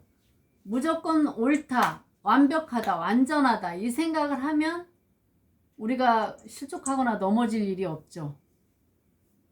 그러니까 어떤 상황에서도 하나님이 하시는 일은 옳다. 이렇게 인정을 하는 게 중요하죠. 문제가 없다. 문제가 있는 거는 나다. 그러니까 틀린 거는 나지 하나님이 틀린 게 아니다. 이렇게 생각하면 우리가 어떤 상황이 닥쳐도 넘어지지 않죠. 세상으로 돌아가거나 실족하거나 하나님을 떠나거나 그렇지 않죠. 근데 이제 믿음이 약하거나 그러면 어떻게 돼요? 자기 생각대로 내가 원하는 대로 안 되면 하나님이 문제가 있다고 생각하죠. 그래서 하나님을 원망하고 떠나고, 예를 들면 아까도 하나님이 부당하다 이렇게 생각하는 게, 우리가 이제 어떤 우리 상황을, 어려운 상황을 만났어요. 우리가 뭔 기도를 했어요. 아니면 이제 무슨 해치지 못할 질병, 죽음이 우리 앞에 닥쳐. 그러면 그걸 이해합니까? 받아들여요, 바로? 못 받아들이죠. 부당하다고 생각하는 거지. 내가 젊은 나이에 내가 지금 곧 죽을 말기암에 걸렸다. 그러면 이거 금방 받아들이냐고요. 못 받아들이잖아요. 내가 왜 젊은 나이, 나 아직 지금 해야 될 게 많고 책임져야 될 것도 많고, 그런데 이런 질병을 왜 주시냐. 이럴 수 있습니까? 이건 아니지 않느냐. 이렇게 우리가 아브라함처럼 반문을 한다는 거죠. 우리 삶에서도 똑같이. 이건 아니지 않습니까? 엄청난 내가 감당하기 어려운 고난과 이 막다른 골목에 갔을 때는 어떻게 돼요? 다 우리가 똑같이 얘기하는 거예요. 아브라함처럼. 부당합니다, 하나님. 하나님이 진짜 계시면 이렇게는 할 수 없습니다. 우리가 항변하잖아요. 항의하고. 그런 거죠. 아브라함도 이를테면. 그러니까 우리가 지금 우리 모습은 아브라함과 똑같은 모습이에요. 지금 우리 상황도. 우리가 이해할 수 없는 어떤 상황이 닥칠 때, 그런 고난이 닥칠 때는 우리도 이렇게 똑같이 한다는 거죠. 근데 이제 그러면서 기도하면서 어떻게 돼요? 진짜 믿음의 사람은 계속해서 하나님의 뜻을 이제 깨닫고 또 하나 내려놓고, 한 번 기도했다고 해서 하나님 뜻 다 깨달아가지고 한 번에 팍 내려놓나요? 그렇지 못하죠. 막 기도하고 씨름하고 막 하면서 조금 내려놓고, 그래도 나머지 또 한 90%, 아까 50명 45명 이러듯이 한 5 정도 내려놔요. 그리고 이제 또 45명 이거 갖고 또 막 하나님께 매달리는 거예요. 근데 또 이제 안 돼. 내 뜻대로 안 돼. 그러면서 또 이제 한 5를 또 내려놔. 이러면서 계속 40, 45, 40, 30, 20 이렇게 10 이렇게 내려놓으면서 나중에는 어떻게 되냐. 하나님의 뜻에 순복하는 거잖아요. 그러니까 계속해서 내려놓는 그 과정, 이게 자기를 죽이는 어떤 기도의 과정이다. 죽여나가는 것이다. 그래서 그러니까 우리가 기도하는 것들이 사실은 자기의 포기의 과정이죠. 자기 생각을 포기하는 그런 과정이다. 자기를 죽이는 기도 과정이라는 거죠. 근데 이제 우리 기도는 어떻게 돼? 처음에 다 시작이 내 기준에서부터 시작해요. 내 기준이 이거니까 이거를 이루어 달라. 이거부터 시작하잖아요. 그래서 내 생각엔 이게 맞다. 이렇게 생각하는데 하나님은 그게 아니라는 거예요. 다 자기 기준으로 하죠. 그래서 사울도 어떻게 돼요? 아가강 살려주는 거? 내가 볼 때 다 진멸하라고 그러는데, 그건 아니지 않습니까? 좀, 이렇게 쓸만한 것들, 안 죽여도 꼭 다 죽여야만 됩니까? 그래서 살려주고, 좋은 거 있으면 좀 이렇게 빼고. 이렇게 하는 게 뭐예요? 내 기준에 다 죽이는 거는 그건 아니다는 거예요. 그러니까 하나님의 명을 어기고 결국은 살려주고 다 진멸하라고 하는데 진멸하지 않잖아요. 그러니까 다 자기 생각이 있기 때문에. 근데 하나님의 생각은 옳은 거잖아. 하나님의 판단은 다 죽이는 게 그게 하나님의 그 공의와 정의를 행하는 거잖아. 진멸하는 게 공의와 정의를 행하는 건데, 그거에 대해서 하나님의 뜻을 모르면 이렇게 이제 사울같이 우리가 범죄할 수 있다는 거죠. 하나님 안에 살면서도 끊임없이 우리는 어떻게 돼요?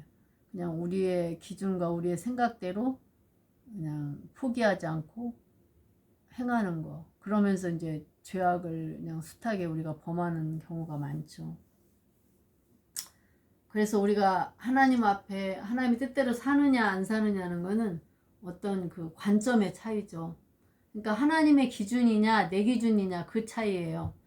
하나님의 기준은 어떻게 돼요? 하나님이 소돔과 고모라를 멸망하러 왔을 때는 얼마나 그게 심하면, 그쵸? 그러니까 하나님이 오죽하면 돼요. 하나님 항상 내려오지 않잖아요. 하나님이 내려온 건 거의 없어요, 별로. 하나님이 내려온 거는 바벨탑 심판할 때 내려오고, 이렇게 소돔 고모라 심판할 때 내려오고, 그런 거죠. 그리고 예수님이 내려오신 거는, 그래서 더 이상은 어떻게 돼요? 두고 볼 수 없으니까 주님이 친히 이 죄를 담당하시려고 내려오신 거죠. 그리고 마지막 내려오시는 것도 어떻게 돼요? 더 이상 이제 이 지구가 악이 가득 차면 내려오는 거예요. 말 그대로. 더 이상은 존재할 수 없는 상태가 될 때 하나님께서 내려오시는데, 예수님이 강림하시는데, 그때도 마지막 어떻게 돼요? 심판이 있는 거죠. 심판. 마지막 심판대 앞에 다 쓰잖아요. 거기서 정의와 공의롭게 심판을 받는 거예요. 그래서 믿는 사람은 하나님의 법대로 정의대로 천국에 가는 거고, 그렇지 못하는 사람은 그냥 멸망으로 지옥으로 가는 거고. 그러니까 우리가 항상 그 기준, 그러니까 나의 기준은 왜 멸망하냐, 의인들도 많은데, 그러니까 내 기준하고 하나님의 기준하고 다르기 때문에 우리가 끊임없이 갈등하고 내려놓지 못하는 거다. 그래서 하나님은 뭐 여기도 뭐 몇 명만 있어도 지금 멸망하지 않겠다는 말씀이시잖아. 하나님이. 그렇다는 건 한 사람만 있어도 멸망하지 않으시는데, 그게 없으니까 이제 소돔과 고모라는 다 멸망한다. 그래서 계속 나오는 거 있잖아요. 에레미야에도 보면 이성이 한 사람만 찾아도 내가 멸망하지 않을 것이다. 그리고 그러는데 그게 없다는 거잖아요. 그래서 결국은 망해서 이제 포로로 끌고 가는 거고, 가나안 땅에 들어가는 것도 그 많은 60만 명 다 나왔잖아요. 근데 어떻게 돼요? 왜 멸망해요? 그냥 인간적으로 생각하면 하나님 왜 실컷 출애굽 시켜가지고 가나안 들어가지도 못할 건데 광야에서 죽이려면 왜 끌어냈습니까? 이렇게 반문할 수 있잖아, 우리가. 근데 그만큼 거기에 의인이 없다는 거예요. 그래서 결국 여호수아 갈렙 외에는 아무도 들어갈 자가 없어요. 그렇기 때문에 하나님께서 거기서 광야에서 심판을 내리시는 거잖아요. 그러니까 하나님이 행하시는 일은 전혀 틀림이 없다.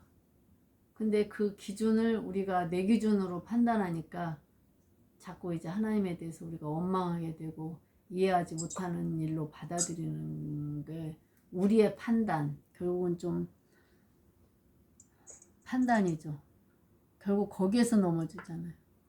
엘리야도 보면 어때야 돼요? 나중에 막 로뎀나 마을에서 막 가가지고 어떻게 뭐라고 얘기하죠 그때?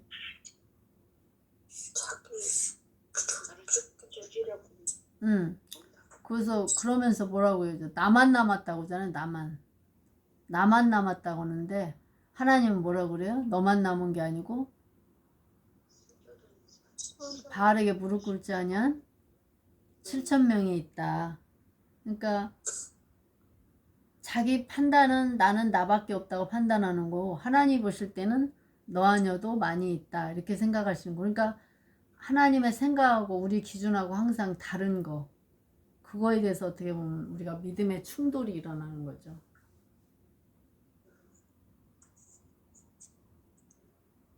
그래서 하나님의 관심은 오늘 아브라함에게 여호와의 도를 지켜서 의와 공도를 행하게 하려고 택하신 것처럼, 하나님의 관심은 의와 공도를 행하는 자에게 관심이 있어요. 그 사람에게 관심이 있지, 어떤 우리처럼 무슨 윤리 기준으로 뭐 윤리와 도덕을 잘 지키는 것에서 하나님이 칭찬하시고, 하나님의 어떤 뭐 그 기준이 그것이 아니고, 그 하나님이 말씀하시는 그 말씀, 그 법, 요거에 관심이 있어요. 그걸 지키느냐 안 지키느냐, 그걸 잘 지키느냐 안 지키느냐, 그거에 대부분 좀 관심이 있다. 그걸 좀 우리가 알 수가 있죠. 좀 어떻게 생각하세요? 좀 이걸 상황을 보면서.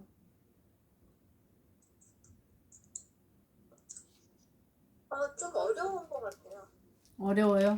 어떤 면에서? 네. 의와 공도도 윤리와 도덕 그런 것도 들어가는 거 아니에요? 물론 이제 윤리와... 들어가죠. 물론 들어가죠. 의와 공도에 포함이 돼 있죠. 네. 포함이 돼 있는데 하나님의 말씀에 들어있는 의와 공도냐, 보통 우리가 인간이 생각하는 의와 공도냐가 같은 것 같지만은 다르죠. 같은 것 같지만 다르죠. 왜냐하면 똑같이 행해도 세상 사람들도 윤리와 법을 지키잖아요. 근데 그들에게는 하나님이 없잖아요. 하나님이 없이 지키는 거, 그거는 인간적이 되는 거고, 인간적이 되는 거고, 우리는 하나님이 있는 것에서 하나님이 원하시는 그 말씀과 법들을 따라 지키는 거예요. 우리는 하나님의 기준 안에서 하는 거고, 그들은 인간적인 거에서 해요. 그러니까 우리가 믿음 생활하면서도 착각할 수 있는 게, 믿음 생활하는데 자꾸 세상의 기준으로 선을 행하는 경우 있죠. 세상 사람들이 볼 때, 착한 일을 많이 하면은, 저 사람은 대단한 사람, 저 사람은 법 없어도 살아, 저 사람은 착한 일을 많이 하기 때문에 천당에 갈 거야, 뭐 이렇게 얘기하는 사람들 많잖아요. 그러면 그들이 말하는 그게 과연 천당에 가는 기준이냐? 그 기준이 아니라는 거예요. 우리가 말하는 윤리와 도덕, 그 하나님의 말씀의 법하고 그들이 생각하는 그거하고는 다르죠. 그러니까 우리가 자칫 잘못하면 하나님의 말씀을 지킨다고 하면서 인본주의로 나갈 수 있는 게 그런 거예요. 인본주의. 인본주의는 믿음 안에 있는데 인간적으로 행해. 그러면 어떻게 되느냐? 사울처럼 아각을 살려줘야 되고 다 진멸하면 안 되죠. 안 되는 거잖아요. 세상적인 기준으로 보면 불쌍해서 살려줘야 되고 이렇게 해야 되는 거죠. 다 죽이는 건 말이 안 맞잖아요. 그러면 어떻게 보면 그걸 다 죽이고 진멸하여서 하면은 그리스도인들이 이상한 사람들이 되지. 잔인한 사람이 되잖아요. 그 하나님의 기준에서 맞는 윤리냐 도덕이냐, 인간이 볼 때 그 맞는 윤리와 도덕과 기준이냐는 전혀 달라요. 같은 것 같지만 달라요. 그래서 하나님의 기준과 하나님 말씀과 법도가 중요하다. 우리는 하나님의 말씀과 법대로 지켜나가는 거지, 하나님이 부모를 공경하라, 이웃에 도둑질하지 말라, 살인하지 말라, 그렇게 말씀했기 때문에 그 말씀의 기준을 따라서 이렇게 지키는 거지, 세상이 말하는 그냥 뭐 살인하지 말라, 도둑질하지, 그 사람들이 말하는 기준은, 우리가 말하는 기준은 더 엄격한 거고, 그 사람들은 그냥 자기가 보기에, 눈으로 보기에 그냥 죽이지 않으면 되는 거고, 도둑질하지 않으면 되는 거고, 뭐 보이지 않을 때는 하면 되는 거고, 이런 식인 거죠. 법에 안 걸리면 되는 거. 그렇지만 우리가 말하는 그 도덕과 하나님이 말하는 엄격한 기준의 말씀과 법도는 다른 거잖아요. 우린 마음 중심에 연결되어 있는 거고, 그 사람은 마음 중심이 없이 그냥 행동하면 되는 거, 행하면 되는 거예요. 도둑질 안 하면 되는 거고, 뭐 이렇게 되는 거예요. 근데 그거하고는 전혀 다르죠. 우리는 겉으로 보면 비슷한 것 같지만 하나님을 중심을 보기 때문에 무슨 의도로 했느냐, 이것도 중요한 거고. 그래서 우리가 그 하나님 말씀과 법도가 정확한 기준이 없으면 인간적인 생각으로 뭐 불쌍하니까 뭐 해줘야지, 이를테면 동성애, 그 사람 하나의 인격체잖아요. 인격체인데 왜 그렇게 차별해? 맞지 않지. 그 사람도 인정을 해줘야지. 그래서 가정도, 그 사람들이 부부가 되겠다는데, 그러면 한 가정으로 인정을 지금 해줘야지. 다문화 가정도 다 인정해주는데 그 사람들도 결혼도 인정해줘야지. 그러면 세상적인 기준으로 보면 다 맞는 거예요. 그걸로 법을 정하면 그게 도덕이 되고 윤리가 되는 거잖아요. 예? 그런 개념이에요. 그러니까 믿는 사람도 그거 주장하는 사람이 있어요. 목사도.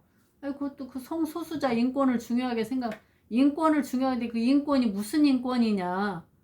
하나님 앞에서는 인권이 없어요. 신권이지. 신권에 따른 인권이에요. 신권에 따른 이 인간을 소중하게 생각하고 사람을 소중하게 생각하는, 하나님 안에서 사람을 소중하게 생각하는 것이지, 하나님 없는 아무나 그게 아니라는 거죠. 같은 게 아닌 거죠. 또 뭐 다른 거는 좀 보면서 생각되시는 건 없어요?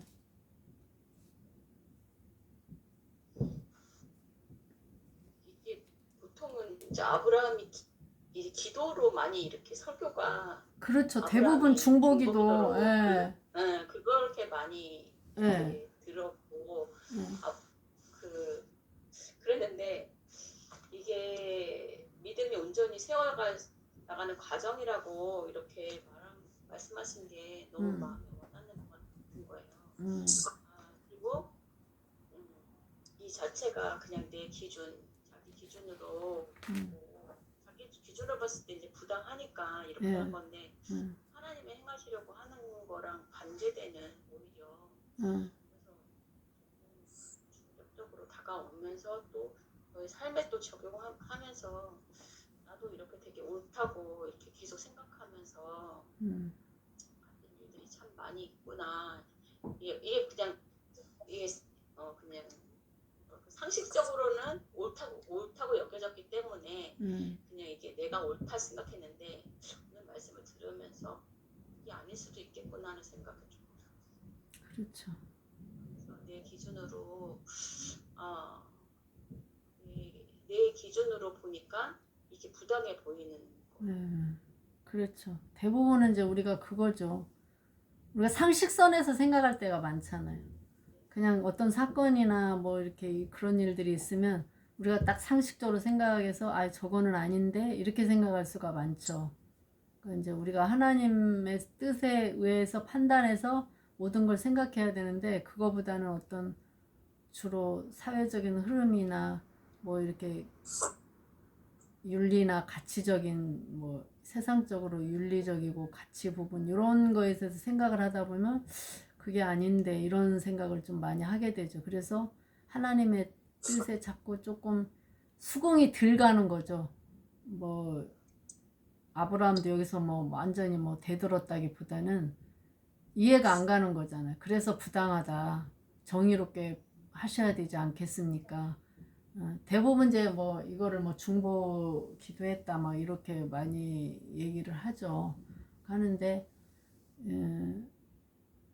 꼭 뭐 여기서 대부분 보면 또 뭐 롯을 위해서 뭐 중보 기도한 것이다 또 뭐 이렇게 얘기도 하고 대부분 그런데 여기서 뭐 롯을 지칭한 건 없잖아요. 롯은 어차피 하나님이 뭐 빼시기로 작정을 하셨으면 그냥 빼내는 거예요. 근데 이제 어떤 그 민족에 대한 다 멸망하는 것에 대한 아브라함이 납득이 안 되는 그것 때문에 이제 이렇게 계속 이제 변증해 나가는 이제 어떤 아브라함의 그런 어떤 모습. 그러면서 결국은 어떻게 돼요? 10명도 없다는 사실을 알고 그냥 나중에는 아브라함이 어떻게 하죠?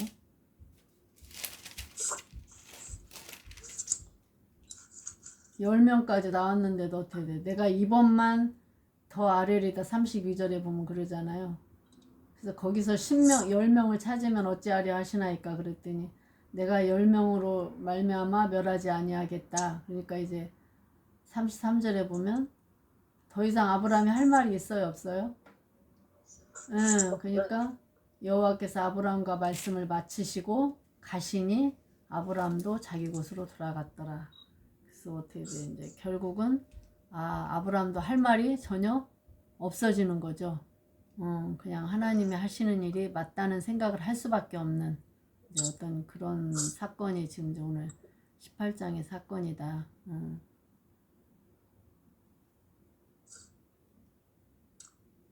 자, 이제 그런 상황에서 이제 19장이 이제 진행이 되는데, 거기 19장에 보면 맨 처음에 나오는 단어가 뭐죠? 저녁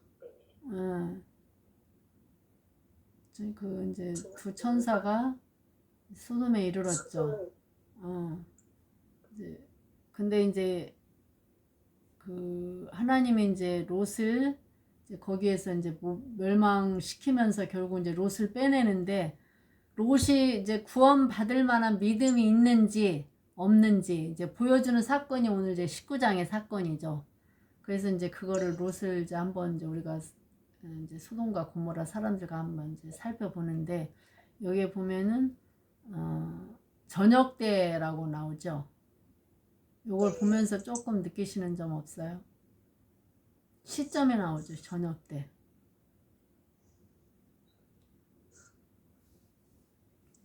때 왜 저녁 때 갔어요? 어두울 때.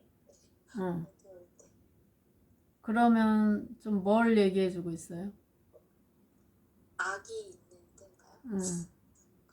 아브라함은 언제 갔어요? 거기 보시면 18장에는 낮에. 한낮에 뜨거울 때 갔죠? 네. 18장에 보면 아브라함이 나타나셨는데 날이 뜨거울 때에 그거 장막문에 앉아 있다가, 그러니까 날이 뜨겁다는 것은 어떻게 한낮 중천에 떠 있을 때가 제일 뜨겁잖아요. 해가 이렇게 중천에. 그다음 한 정오쯤에 식사 좀 시장하고 그럴 때 이제 이 천사들이 간 거를 볼 수가 있죠. 거기는 한낮 정오에 갔어요. 그래서 언약의 말씀을 어떻게 약속을 선포하고 축복하기 위해서 그렇게 갔죠. 근데 여기 19장은 딱 방문한 때가 저녁 때, 이제 어두워질 때쯤 이제 갔다는 거예요. 저녁 때 갔다는 거는 그 죄악이 정말 많은지 없는지 보려면 언제 보여요? 응, 밤에 죄악상을 보려면 지금 낱낱이 보기 위해서는 어떻게 돼요? 저녁에 가봐야지 알죠. 그 밤에 어떤 그 악을 행하는 모습을 보려면 가서, 그래서 저녁 때 딱 방문을 했는데 롯이 어디에 있었어요? 소돔 소돔 성문에 앉았다가 그들을 보고 일어나 영접하고 땅에 엎드려 절하면서 뭐라고 얘기하죠?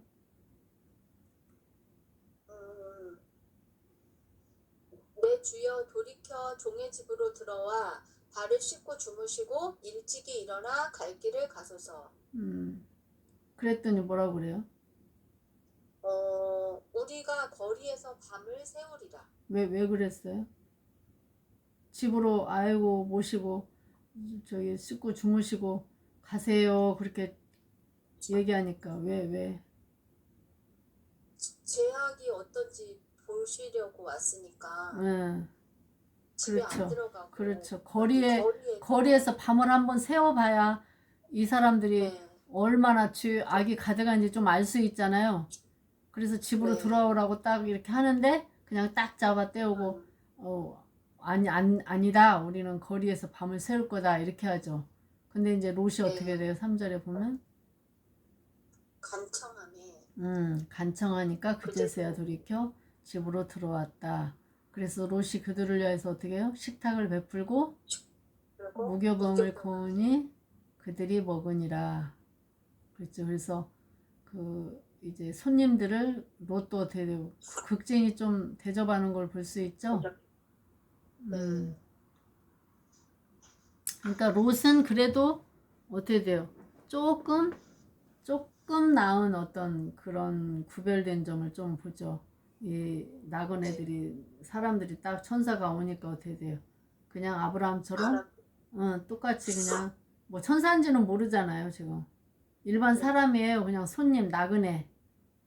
그러니까 아브라함도 장막 문에 앉았다가 나그네가 지나가니까 막 저기 영접해가지고 막 베풀고 식탁을 베풀고 이렇게 환대를 하잖아요.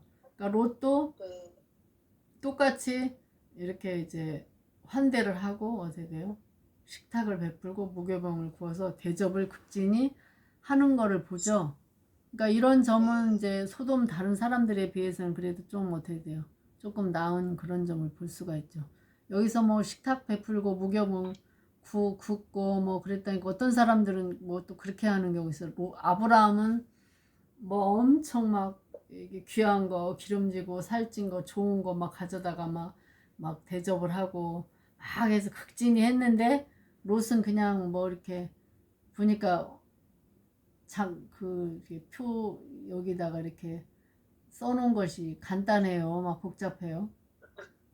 간단해요. 그러니까 그냥 별로 성의 없이 그냥 이렇게 한 거다. 이렇게 또 생각할 수 있는데 꼭 그런 건 아닌 것 같고 여기서 그들을 위하여 식탁을 베풀었다 하는 거기서 식탁을 베푼 거는 꼭 그 큰 막 이렇게 잔치를 베푸는 것처럼 이 언어가 거의 같다고 그래요. 그러니까 이삭이 뭐 이렇게 나중에 젖 떼는 날에 큰 잔치 베풀었잖아요. 그런 것처럼 어떤 그런 의미나 같다고 그래요. 그러니까 뭐 성의 없이 대접한 게 아니고 하여튼 극진히 이게 집으로 모셔서 대접을 한 거죠. 그런 점에 있어서는 좀 롯도 그렇게 이제 좀 소돔 사람들과는 좀 이렇게 구분이 되는 거다. 그리고 정성껏 이렇게 환대하는 이제 그런 사람인 것이면 이제 여기가 좀 얘기를 해주고 있는데, 근데 이제 문제는 어떻게 돼? 4절에 그들이 눕기 전에 그 성사람 곧 소돔 백성들이 노소를 막론하고 원근에서 다 모여 그 집을 애워싸고 롯을 부르고 그에게 이르되 오늘 밤에 내게 온 사람들이 어디 있느냐 이끌어내라 우리가 그들을 상관하리라. 그거 뭔 말이에요?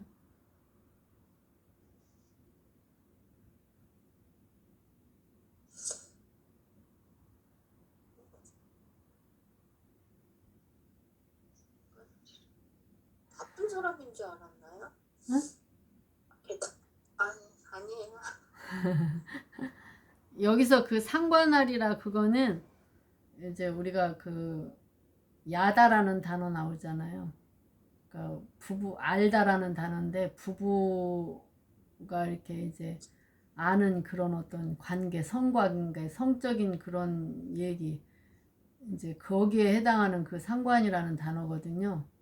이제 그 사람들이 생각하는 거는 이 두 천사가 낯선 사람이 왔는데 그 사람들하고 이런 관계를 하기 위해서 모였다는 거예요. 근데 거기 보니까 4절에 보면 그 성사람들, 그 소돔 백성들이 노소를 막론하고는 어떻게 돼요? 젊은 사람이나 뭐 늙은 사람이나 그리고 원근, 가까운 데나 먼 사람, 모든 그 성 안에 있는 사람들이 다 와서 그 집을 에워쌌다는 거예요. 그러니까 그만큼 성적인 어떤 그 동성애나 이런 타락이 얼마나 만연해 있는지 좀 여기서 볼 수가 있죠. 그래서 이 사람들, 낯선 사람들을 이제 환대하기는커녕 어떻게 돼요? 롯은 막 환대하고 했는데 환대하기는커녕 그들을 이런 그런 어떤 상대로, 성적인 상대로 생각하고 그들을 끌어내서 그렇게 하려고 했다는 이 자체가 얼마만큼 그들이 악에 휩싸여 있는지 그런 것을 이제 결론적으로 좀 볼 수 있는 거죠. 그러니까 대조적이죠. 롯은 정성껏 대접하고 환대하고 이 사람들은 정성껏 대접하고 환대하기는커녕 어떻게 돼요? 그냥 그 사람을 성적인 관계의 대상으로 보고 그렇게 되는 이제 그런 거를 좀 볼 수가 있죠. 그래서 이제 롯이 어떻게 얘기해요? 롯이 문 밖에 무리에게로 나가서 뒤로 문을 닫고 청하노니 내 형제들아 이런 악을 행하지 말라.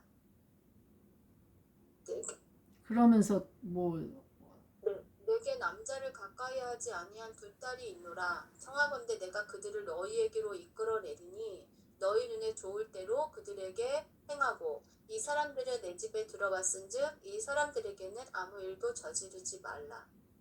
예, 그래서 롯들이 진짜 이상해요. 좀 이해하기 어려운 일이 생긴 거죠. 그러니까 네. 이게 참 이제 좋은 면으로 생각하면 롯은 왜 그렇게까지 했어요?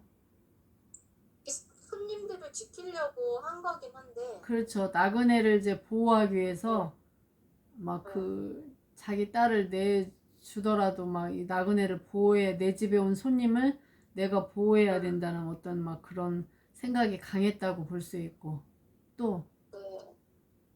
아니 근데 또 자기 딸들 주니까 아무렇게나 하라고 그 말이 또 안 되잖아요. 그럼 왜 그랬어요? 딸은 소중하게 생각 안 했나 봐요. 아닌가? 그러니까 좀 우리가 좀 어렵긴 하죠. 여기서 딱 뭐라고 이거에 대해서 어디서도 뭐 해석을 해주는 거는 없으니까 이거를 뭐 우리가 그냥 이무대로 해석하기는 어려운데 이해하기는 어렵지만 어떻게 돼요? 그만큼 이제 나그네를 극진히 대접하고 보호하려고 했다는 점에서는 좋은 점이고, 또 하나는 그렇게 할 때 과연 그 사람들이 딸 때문에 이 집을 찾아온 건 아니니까, 네. 딸을 이제 해하려고 찾아온 건 아니기 때문에 뭐 그렇게 하지는 않을 거다 설마, 이제 그런 생각에 좀 롯이 뭐 이렇게 뭐 얘기했다고 볼 수도 있고, 또 뭐 어떤 학자들은 그러더라고요. 그 소돔 법은 원래 뭐 이 딸이 지금 약혼했잖아요. 약혼한 사람을 이제 데려다가 뭐 이렇게 강간한다든지 이렇게 할 경우에는 사형에 처하는 뭐 법이 있다고 이제 뭐 그렇게 얘기하는 사람들도 있는데, 이제 여기에서는 뭐 그런 말은 해주는 건 아니니까 뭐 꼭 그래서 뭐 그랬다기보다는 뭐 그렇게 자기 딸까지, 이 사람들이 목적은 그 남자들이 목적이기 때문에 뭐 딸까지 뭐 자기가 얘기한다고 뭐 그렇게 할까 뭐 이런 생각에서 뭐 했다고 볼 수도 있고, 이제 명확하게 나온 건 아닌데 좀 이제 이해하기 좀 어려운 부분이 있죠. 예, 네. 그런 부분이 있는데, 그만큼 이 사람들이 정말 이 소돔 사람들이 모든 사람들이 다 몰려왔다는 거죠. 그냥 한둘이 아니고 원근 각처에서 그 노소들이 늙으나 젊으나 다 왔다는 거는 정말 원근 각처에서 몰려들고, 롯은 그들을 환대하는데 그들은 어떤 나그네나 이런 낯선 사람들을 환대하기는커녕 어떻게 돼요? 그들을 하나의 놀이개로 삼기 위해서 쳐들어와가지고 그들을 끌어내서 이렇게 하려고 했다는 거. 그러니까 성적인 타락뿐만이 아니고 그 나그네나 이게 다른 사람 약자들을 대하는 태도가 여기서 나타난다는 거죠. 여기서 나타난다는 거. 자기들의 그런 어떤 무리지어서 와서 이 작은 이 숫자면 자기네들 전체 그 힘으로 이 물리적으로 힘을 가해서 이렇게 악을 행하려고 한다는 것 자체가 그 사회상 소돔의 정말 그 악한 상황을 요 단적인 면으로 보여주는 거죠. 그쵸? 그래서 소돔 모두가 이렇게 악하다는 뜻을 여기서 보면 전부, 그리고서 막 위해를 가하려고 환대하기는커녕 어떻게 돼요? 그들에게 위해를 가하고 롯도 막 밀쳐내고 롯에게도 위해를 가하면서 그 일을 이제 이렇게 막 하려고 하는 이런 것들을 하니까 결국은 어떻게 돼요? 천사들이 어떻게 돼요? 롯을 막 끄집어서 끌어내 문을 닫고 어떻게 돼요? 문 밖에 무리를 어떻게 했죠? 그 눈을 어둡게 해가지고 결국 문이 어디 있는지 못 찾고 헤매도록 그렇게 이제 만드는 거를 보죠. 자, 근데 이제 오늘 이 사건을 통해서 롯이 어떻게 보면 문제점이 뭔가 우리가 그거를 좀 이제 생각을 해봐야 되는데, 맨 처음부터 문제점은 롯이 자기 눈에 보기에 좋은 대로 이 소돔 땅을 선택했다는 데서부터 문제가 발단이 된 거잖아요. 그쵸? 눈으로 보기 아주 좋고 물도 넉넉하고 에덴 동산 같은 이 보이는 것을 쫓아서 오다 보니까 결국에는 오늘날 같은 이런 사건이 발생하고 멸망하는 이 지경까지 왔다는 거예요. 하나님의 진짜 긍휼하심이 없으면 자기도 죽었을 존재잖아요. 여기서 그냥 멸망하면 죽은 존재인데 그래도 하나님이 은혜와 긍휼을 베푸셔서 이제 구원함을 받는 거를 보는데, 롯의 그렇다고 보면 어떻게 보면 그런 의미에서 보면 롯의 어떤 안 좋은 점, 나쁜 점은 뭘까요?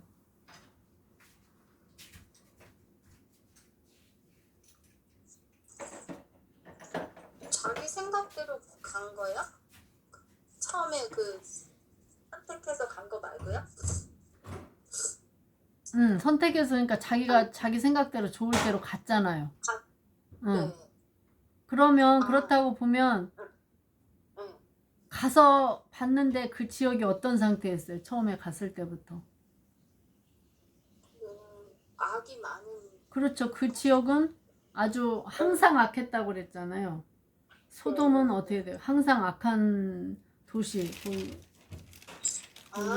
택했을 악한 때. 곳이면 거기서 나와야 되는데 때문에 그렇죠. 안 나오고 그렇죠. 거기서 계속 살았어요. 그렇죠. 아, 그러니까 롯의 가장 안 좋은 점이 뭐냐면 자기가 갔어요. 갔는데 그 성은 아주 악한 도시야. 악한 성이야. 그러면 떠났어야 되죠. 그러니까 네. 요단 그 들 쪽에 이렇게 바라보고 그쪽을 이제 넓은 지역을 보니까 보기도 좋아서 그쪽을 택했잖아요. 갔으면 소돔 말고도 거할 데가 많이 있었죠. 있는데 장막을 계속 옮기다가 이제 소돔성에 정착을 해서 살게 된 거죠. 그런 거 보면 소돔성이 더 어떻게 보면 더 화려하고 보기에 좋았다고 볼 수 있죠. 그 여러 가지 거기 자기가 그 요단 온 지역을 이제 선택해서 이렇게 나왔는데 그 지역 중에서도 머무르다가 결국은 마지막 정착지가 소돔이라는 곳이에요. 그럼 그 요단 온 지역 중에서도 소돔이라는 데가 더 화려하고 좋았다는 거예요. 그러니까 더 화려하고 좋았다는 거는 그만큼 악과 죄도 많다는 거예요. 어디든지 화려하고 좋은 곳에 악이 많지 척박하고 이런 데는 그렇게 악이 많을 가능성이 없어요. 그러니까 그 악한 성에서 떠나지 않고 계속 거주한 것이 문제가 되죠. 여전히 거주하는. 응. 그러니까 그 장소는 언제나 그 육신적인 거하고 관계가 있죠. 장소. 시간대는 우리가 육신하고 관계가 없어요. 그건 내가 어떻게 좌지우지 할 수가 없는 거예요. 근데 장소는 내가 좌지우지 할 수가 있어요. 그래서 육신과 관계가 있어. 그럼 악한 장소면 떠나야 되는데 안 떠나는 거죠, 사람이. 가지 말아야 할 곳을 갔잖아요. 그럼 빨리 떠나야 된대. 근데 여전히 좋은 곳이기 때문에 그냥 머무르고 있는 거예요.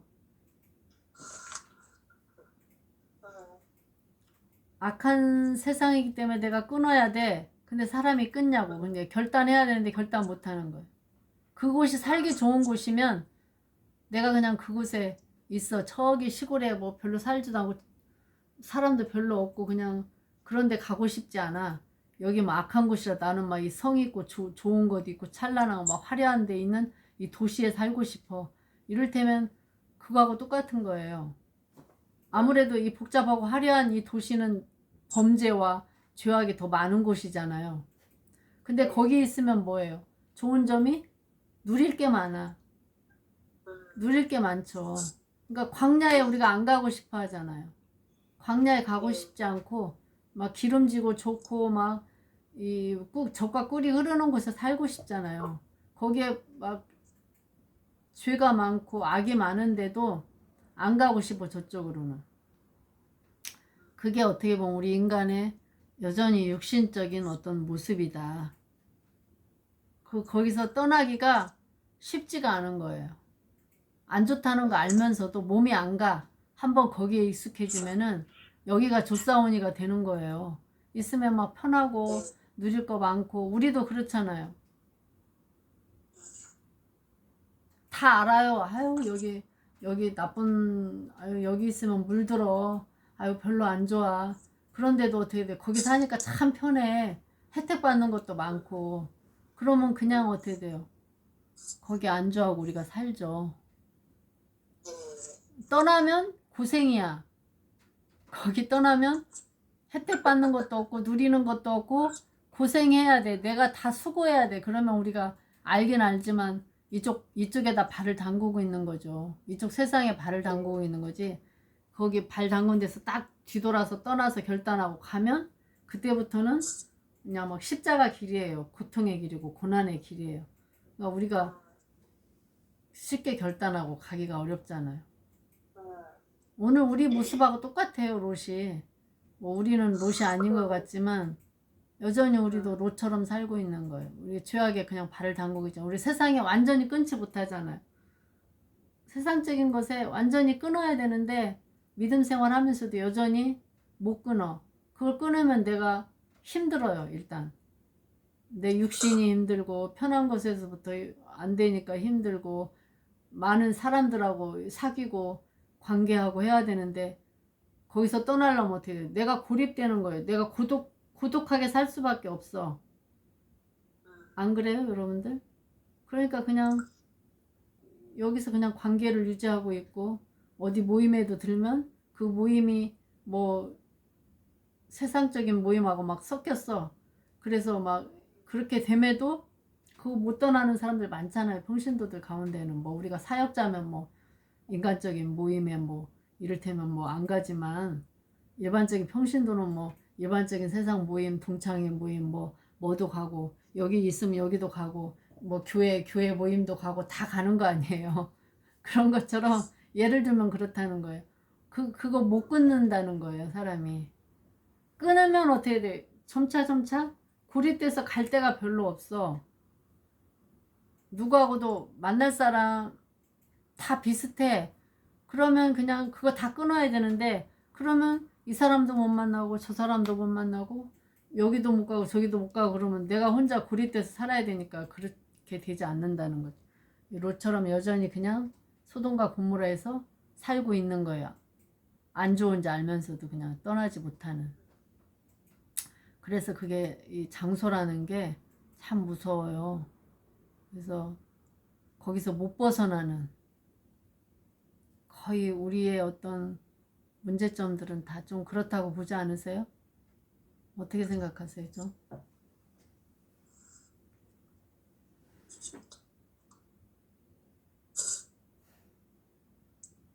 그래서도 더 분별을 더 못했던 거 아닌가. 그렇죠. 여전히 그냥 지금 아까 둘 딸도 아이 뭐 내가 차라리 내줄 테니까 이 사람들은 해야지 마세요. 그렇게 하는 것도 어떻게 보면 소돔에서 계속 살다 보니까 그게 그냥 이렇게 만연화되면 어떻게 돼요? 그게 큰일 나는 건지도 몰라. 사람들이 거기 소돔 사람 다 그렇게 살아. 그냥 뭐 약혼했거나 아니면은 뭐 했거나 그냥 이렇게 관계하는 것도 뭐 별 이상한 게 아니고 이게 이상한 게 아니니까 우리로 따지면 전 국민이 다 왔다는 얘기인데 다 똑같은 생각을 했으니까 거기에 몰려들어서 그렇게 롯의 집에 찾아와서 지금 하려고 한 거 아니에요. 그러니까 이게 그냥 만연이야. 그러니까 롯도 이 사람들 보호하기 위해서 그냥 자기 딸 내줘서 그냥 하룻밤 정도 뭐 어떻게 하는 거 잠깐 어떻게 하는 거 별로 대수롭지 않게 생각했다고 볼 수도 있어요. 그만큼 롯도 거기에 자기도 모르는 사이에 물들어 있는 거죠, 사실은. 물들어 있어요. 그래서 그 뒤에도 계속 이제 롯을 구하려고 해도 계속 롯이 쭈삣쭈삣하고 막 하잖아요. 이제 그 뒤에 오늘은 다 갔으니까 시간이 없으니까 못 하는데 다음 시간에 보면 여전히 똑같은 거예요. 그러니까 거기서 계속 못 빠져나오고 있으면 있을수록 거기에 그냥 물들 수밖에 없는 거죠. 그 거대한 악의 힘에 버틸 그게 없죠. 그런 데는 그냥 무조건 빠져나와야 되는 거예요. 무조건. 그러니까 요셉이 그 보디발의 집에서 그 보디발 아내가 유혹할 때 어떻게 돼요? 거기를 어떻게 설득? 그렇죠. 그냥 무조건 뛰쳐나올 일이지 뭐 설득시켜가지고 뭐 그럴 새가 없는 거예요. 그럼 무조건 나가야 되는 거지. 거기 있으면 있을수록 그냥 그냥 거기에 그냥 이렇게 휩쓸려 갈 수밖에 없는 거예요. 근데 대부분은 그렇게 못하고 오늘 롯처럼 그냥 거기서 발을 담그고 그냥 그럴 수밖에 없는.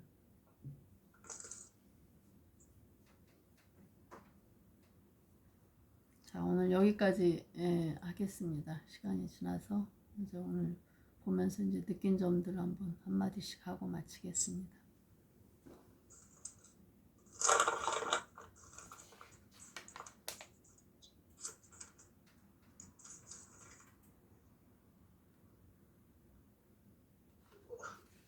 결국은 둘 다 결국은 자기 기준, 자기 생각이 아브라함도 그렇고 그렇죠. 롯도 그렇고 그렇죠. 어느 곳에 있었든지 자기 그 생각대로 한 거잖아요. 아브라함도 그렇고 롯도 그렇고. 그런데 이제 환경적으로 더 악한 곳에 있으면 더 그것을 그렇죠. 분별하지 못하고 그렇죠. 더 악의 길로 갈 수 있고.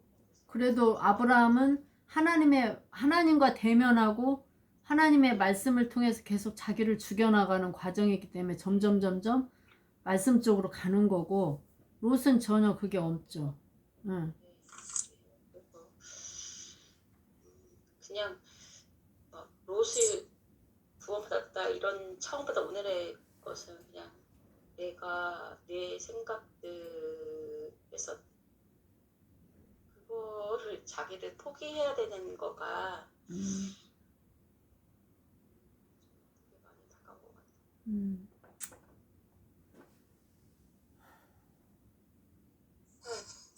저도 전 맨 마지막에 이 지금 롯이 자기가 눈에 보기에 좋은 것을 선택하고 그래서 거기가 악한 곳인데도 떠나지 않고 머물렀다라는 거 그리고 그게 그 악의 힘이라는 게 정말 거대한 악의 힘이라는 게 전 마음에 많이 왔어요. 왜냐면 그냥 여기서는 롯이 지금 뭐 어떤 성적인 뭐 그런 거기 환경이라고 하지만 그거 말고도 우리 내 마음 안에도 정말 거대한 악의 힘이 있지 않나 이런 생각이 들어요. 그게 꼭 성적인 게 아니더라도 그렇죠. 그러니까 여기는 대표성으로 하는 거고 소돔 전체가 뭐 성적인 타락으로 멸망했다기보다는 전반적인 악에 의해서 멸망한 거니까. 네, 그렇죠. 근데 이 마음 안에 어떤 미움이나 뭐 어떤 사고 방식 자체가 어떤 그 하여튼 이 여기 안에 그게 분명히 하나님 원하시지 않는 그런 악의 그런 모양이나 뭐가 있으면 거기서 나오려고 생각하고 어떤 그렇지. 내 기준이 있으니까 네. 그게 그렇게 형성이 되는 거잖아요. 네. 그러면 정말 100% 하나님이 오르시다. 그 오늘 그 말씀처럼 하나님 100% 오르시다. 그리고 내 거를 내려놓고 이렇게 하나님 뜻에 맞춰 나가고 이렇게 하려는 그 거기가 되게 필요한데 세상에 어떤 정말 그냥 윤리 도덕 어떤 이런 거에 맞춰서 인본주의 뭐 심리 뭐 이런 거에 우리가 보통 이렇게 받아들이는 게 다 그러니까 뭐 이런 거 아니야 이런 거 아니야 하면서 거기서 정말 하나님의 뜻대로 나가려고 하기보다도 더 크게 하나님의 그것을 바라보지 못하고 인간이 느끼는 그 작은 그거 하나 내려놓지 못함이 거대한 악의 힘에 지는 거 아닌가 그런 생각이 좀 들고 사실 계속 어머니 계속 모르겠는 거예요. 너무 모르겠는 거예요. 그게 내가 내 거를 지금도 아직 내려놓지 못하는 것 같아요. 내가 옳다고 생각하니까 그거를 내가 내려놓지 못하니까 계속 좀 있는 것 같아요. 정말 너무 어렵고 하나님 말씀은 쉬운 건데 지금도 내가 어떻게 하려는 게 너무 많은가 봐요. 내가 어떻게 하려는 게 너무 많아서 그런 것 같아요. 오늘 말씀 통해서 하나님의 100% 오르심과 하나님한테 어떻게 보면 더 기도해야 되겠구나 이런 생각을 했어요. 하나님께 더 기도해야 되겠구나. 아브라함이 50명, 40명, 30명 이렇게 줄여갈 때 계속 기도하면서 자기 것을 내려놓고 그렇게 하면서 된 것처럼 나한테 정말 필요한 건 기도의 시간이겠구나 이런 생각이 드는 거예요. 하나님 앞에 기도해야 되는데 기도하지 못하고 이 거대한 악의 힘에 내가 지고 이렇게 계속 그냥 거기 상태에서 내가 지금 머물러 있구나 이런 생각이 또 들기도 하고 오늘 말씀이 저한테 롯과 같은 저에게 하나님이 찾아오셔서 하나님이 나한테 찾아오신 그런 사건이구나 이런 생각이 들고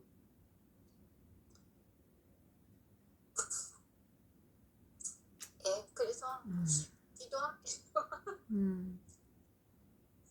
그 아브라함처럼 그냥 하나님과 어떻게 보면 좀 씨름하면서 이제 우리가 기도하면서 어떻게 보면 좀 싫은 과정이기도 하고 이해 못하는 부분이 있을 때 좀 씨름하면서 좀 인정하면서 하나님을 이렇게 기도하고 하다 보면 하나님이 또 깨닫게도 해주시고 어떤 것을 분명하게 내려놔야 될지 이제 알면서도 또 안 내려놓는 것들이 있고 그런 것에 대한 것들을 좀 철저하게 느껴야지만 떠날 것은 떠나고 끊어낼 것은 끊어내고 버릴 것은 버리고 이게 좀 정리가 되겠죠. 이제 끊임없이 아브라함도 이게 계속해서 그렇게 재련돼 가는 과정이잖아요. 하루아침에 믿음의 조상 아브라함이 되는 게 아니고 계속해서 이렇게 재련해 나가는 과정, 이런 과정이 우리에게도 그러니까 계속적으로 있어야 되는 거죠. 뭐 한 번에 우리가 온전한 믿음을 소유하는 게 아니고 역시 또 부족한 믿음에서 다시 또 일어서서 믿음을 또 업그레이드 해나가고 또 업그레이드 해나가고 그런 과정 가운데 말씀을 통해서 더 깨닫고 그런 게 필요한 것 같아요. 수고하셨습니다. 기도하고 마치겠습니다. 하나님 아버지 끊임없이 아버지 하나님 우리는 우리 안에 우리의 기준이 있고 우리의 생각들이 있어서 우리 주님의 생각을 깨닫게 방해가 되고 하나님의 기준을 알기에 정말 우리의 생각들이 너무나도 꽉 차 있음을 이 시간도 고백합니다. 아버지 하나님 저희들이 저희들의 말씀을 통하여서 저희들의 생각을 다 내려놓고 판단을 내려놓고 우리 주님의 행하심은 전적으로 옳고 정말 아버지 하나님은 틀림이 없으시다는 사실을 인정하고 그 주님 앞에 무릎을 꿇고 정말 저희 자신의 생각들을 영으로 내려놓고 주님의 뜻을 온전히 받아들일 수 있도록 도와주시옵소서. 주님의 뜻을 알면서도 실천하지 못하는 그러한 연약한 부분들이 있으면 아버지 하나님 결단하게 하시고 끊어낼 것은 끊어내고 아버지 하나님 우리의 생각이 틀린 것들은 다 아버지 하나님 버릴 수 있도록 하나님 인도하여 주셔서 주님을 따라가는데 온전하게 따라갈 수 있도록 하나님 함께하여 주옵소서. 예수님의 이름으로 기도드립니다. 아멘. 아유 수고하셨어요. 수고하셨습니다.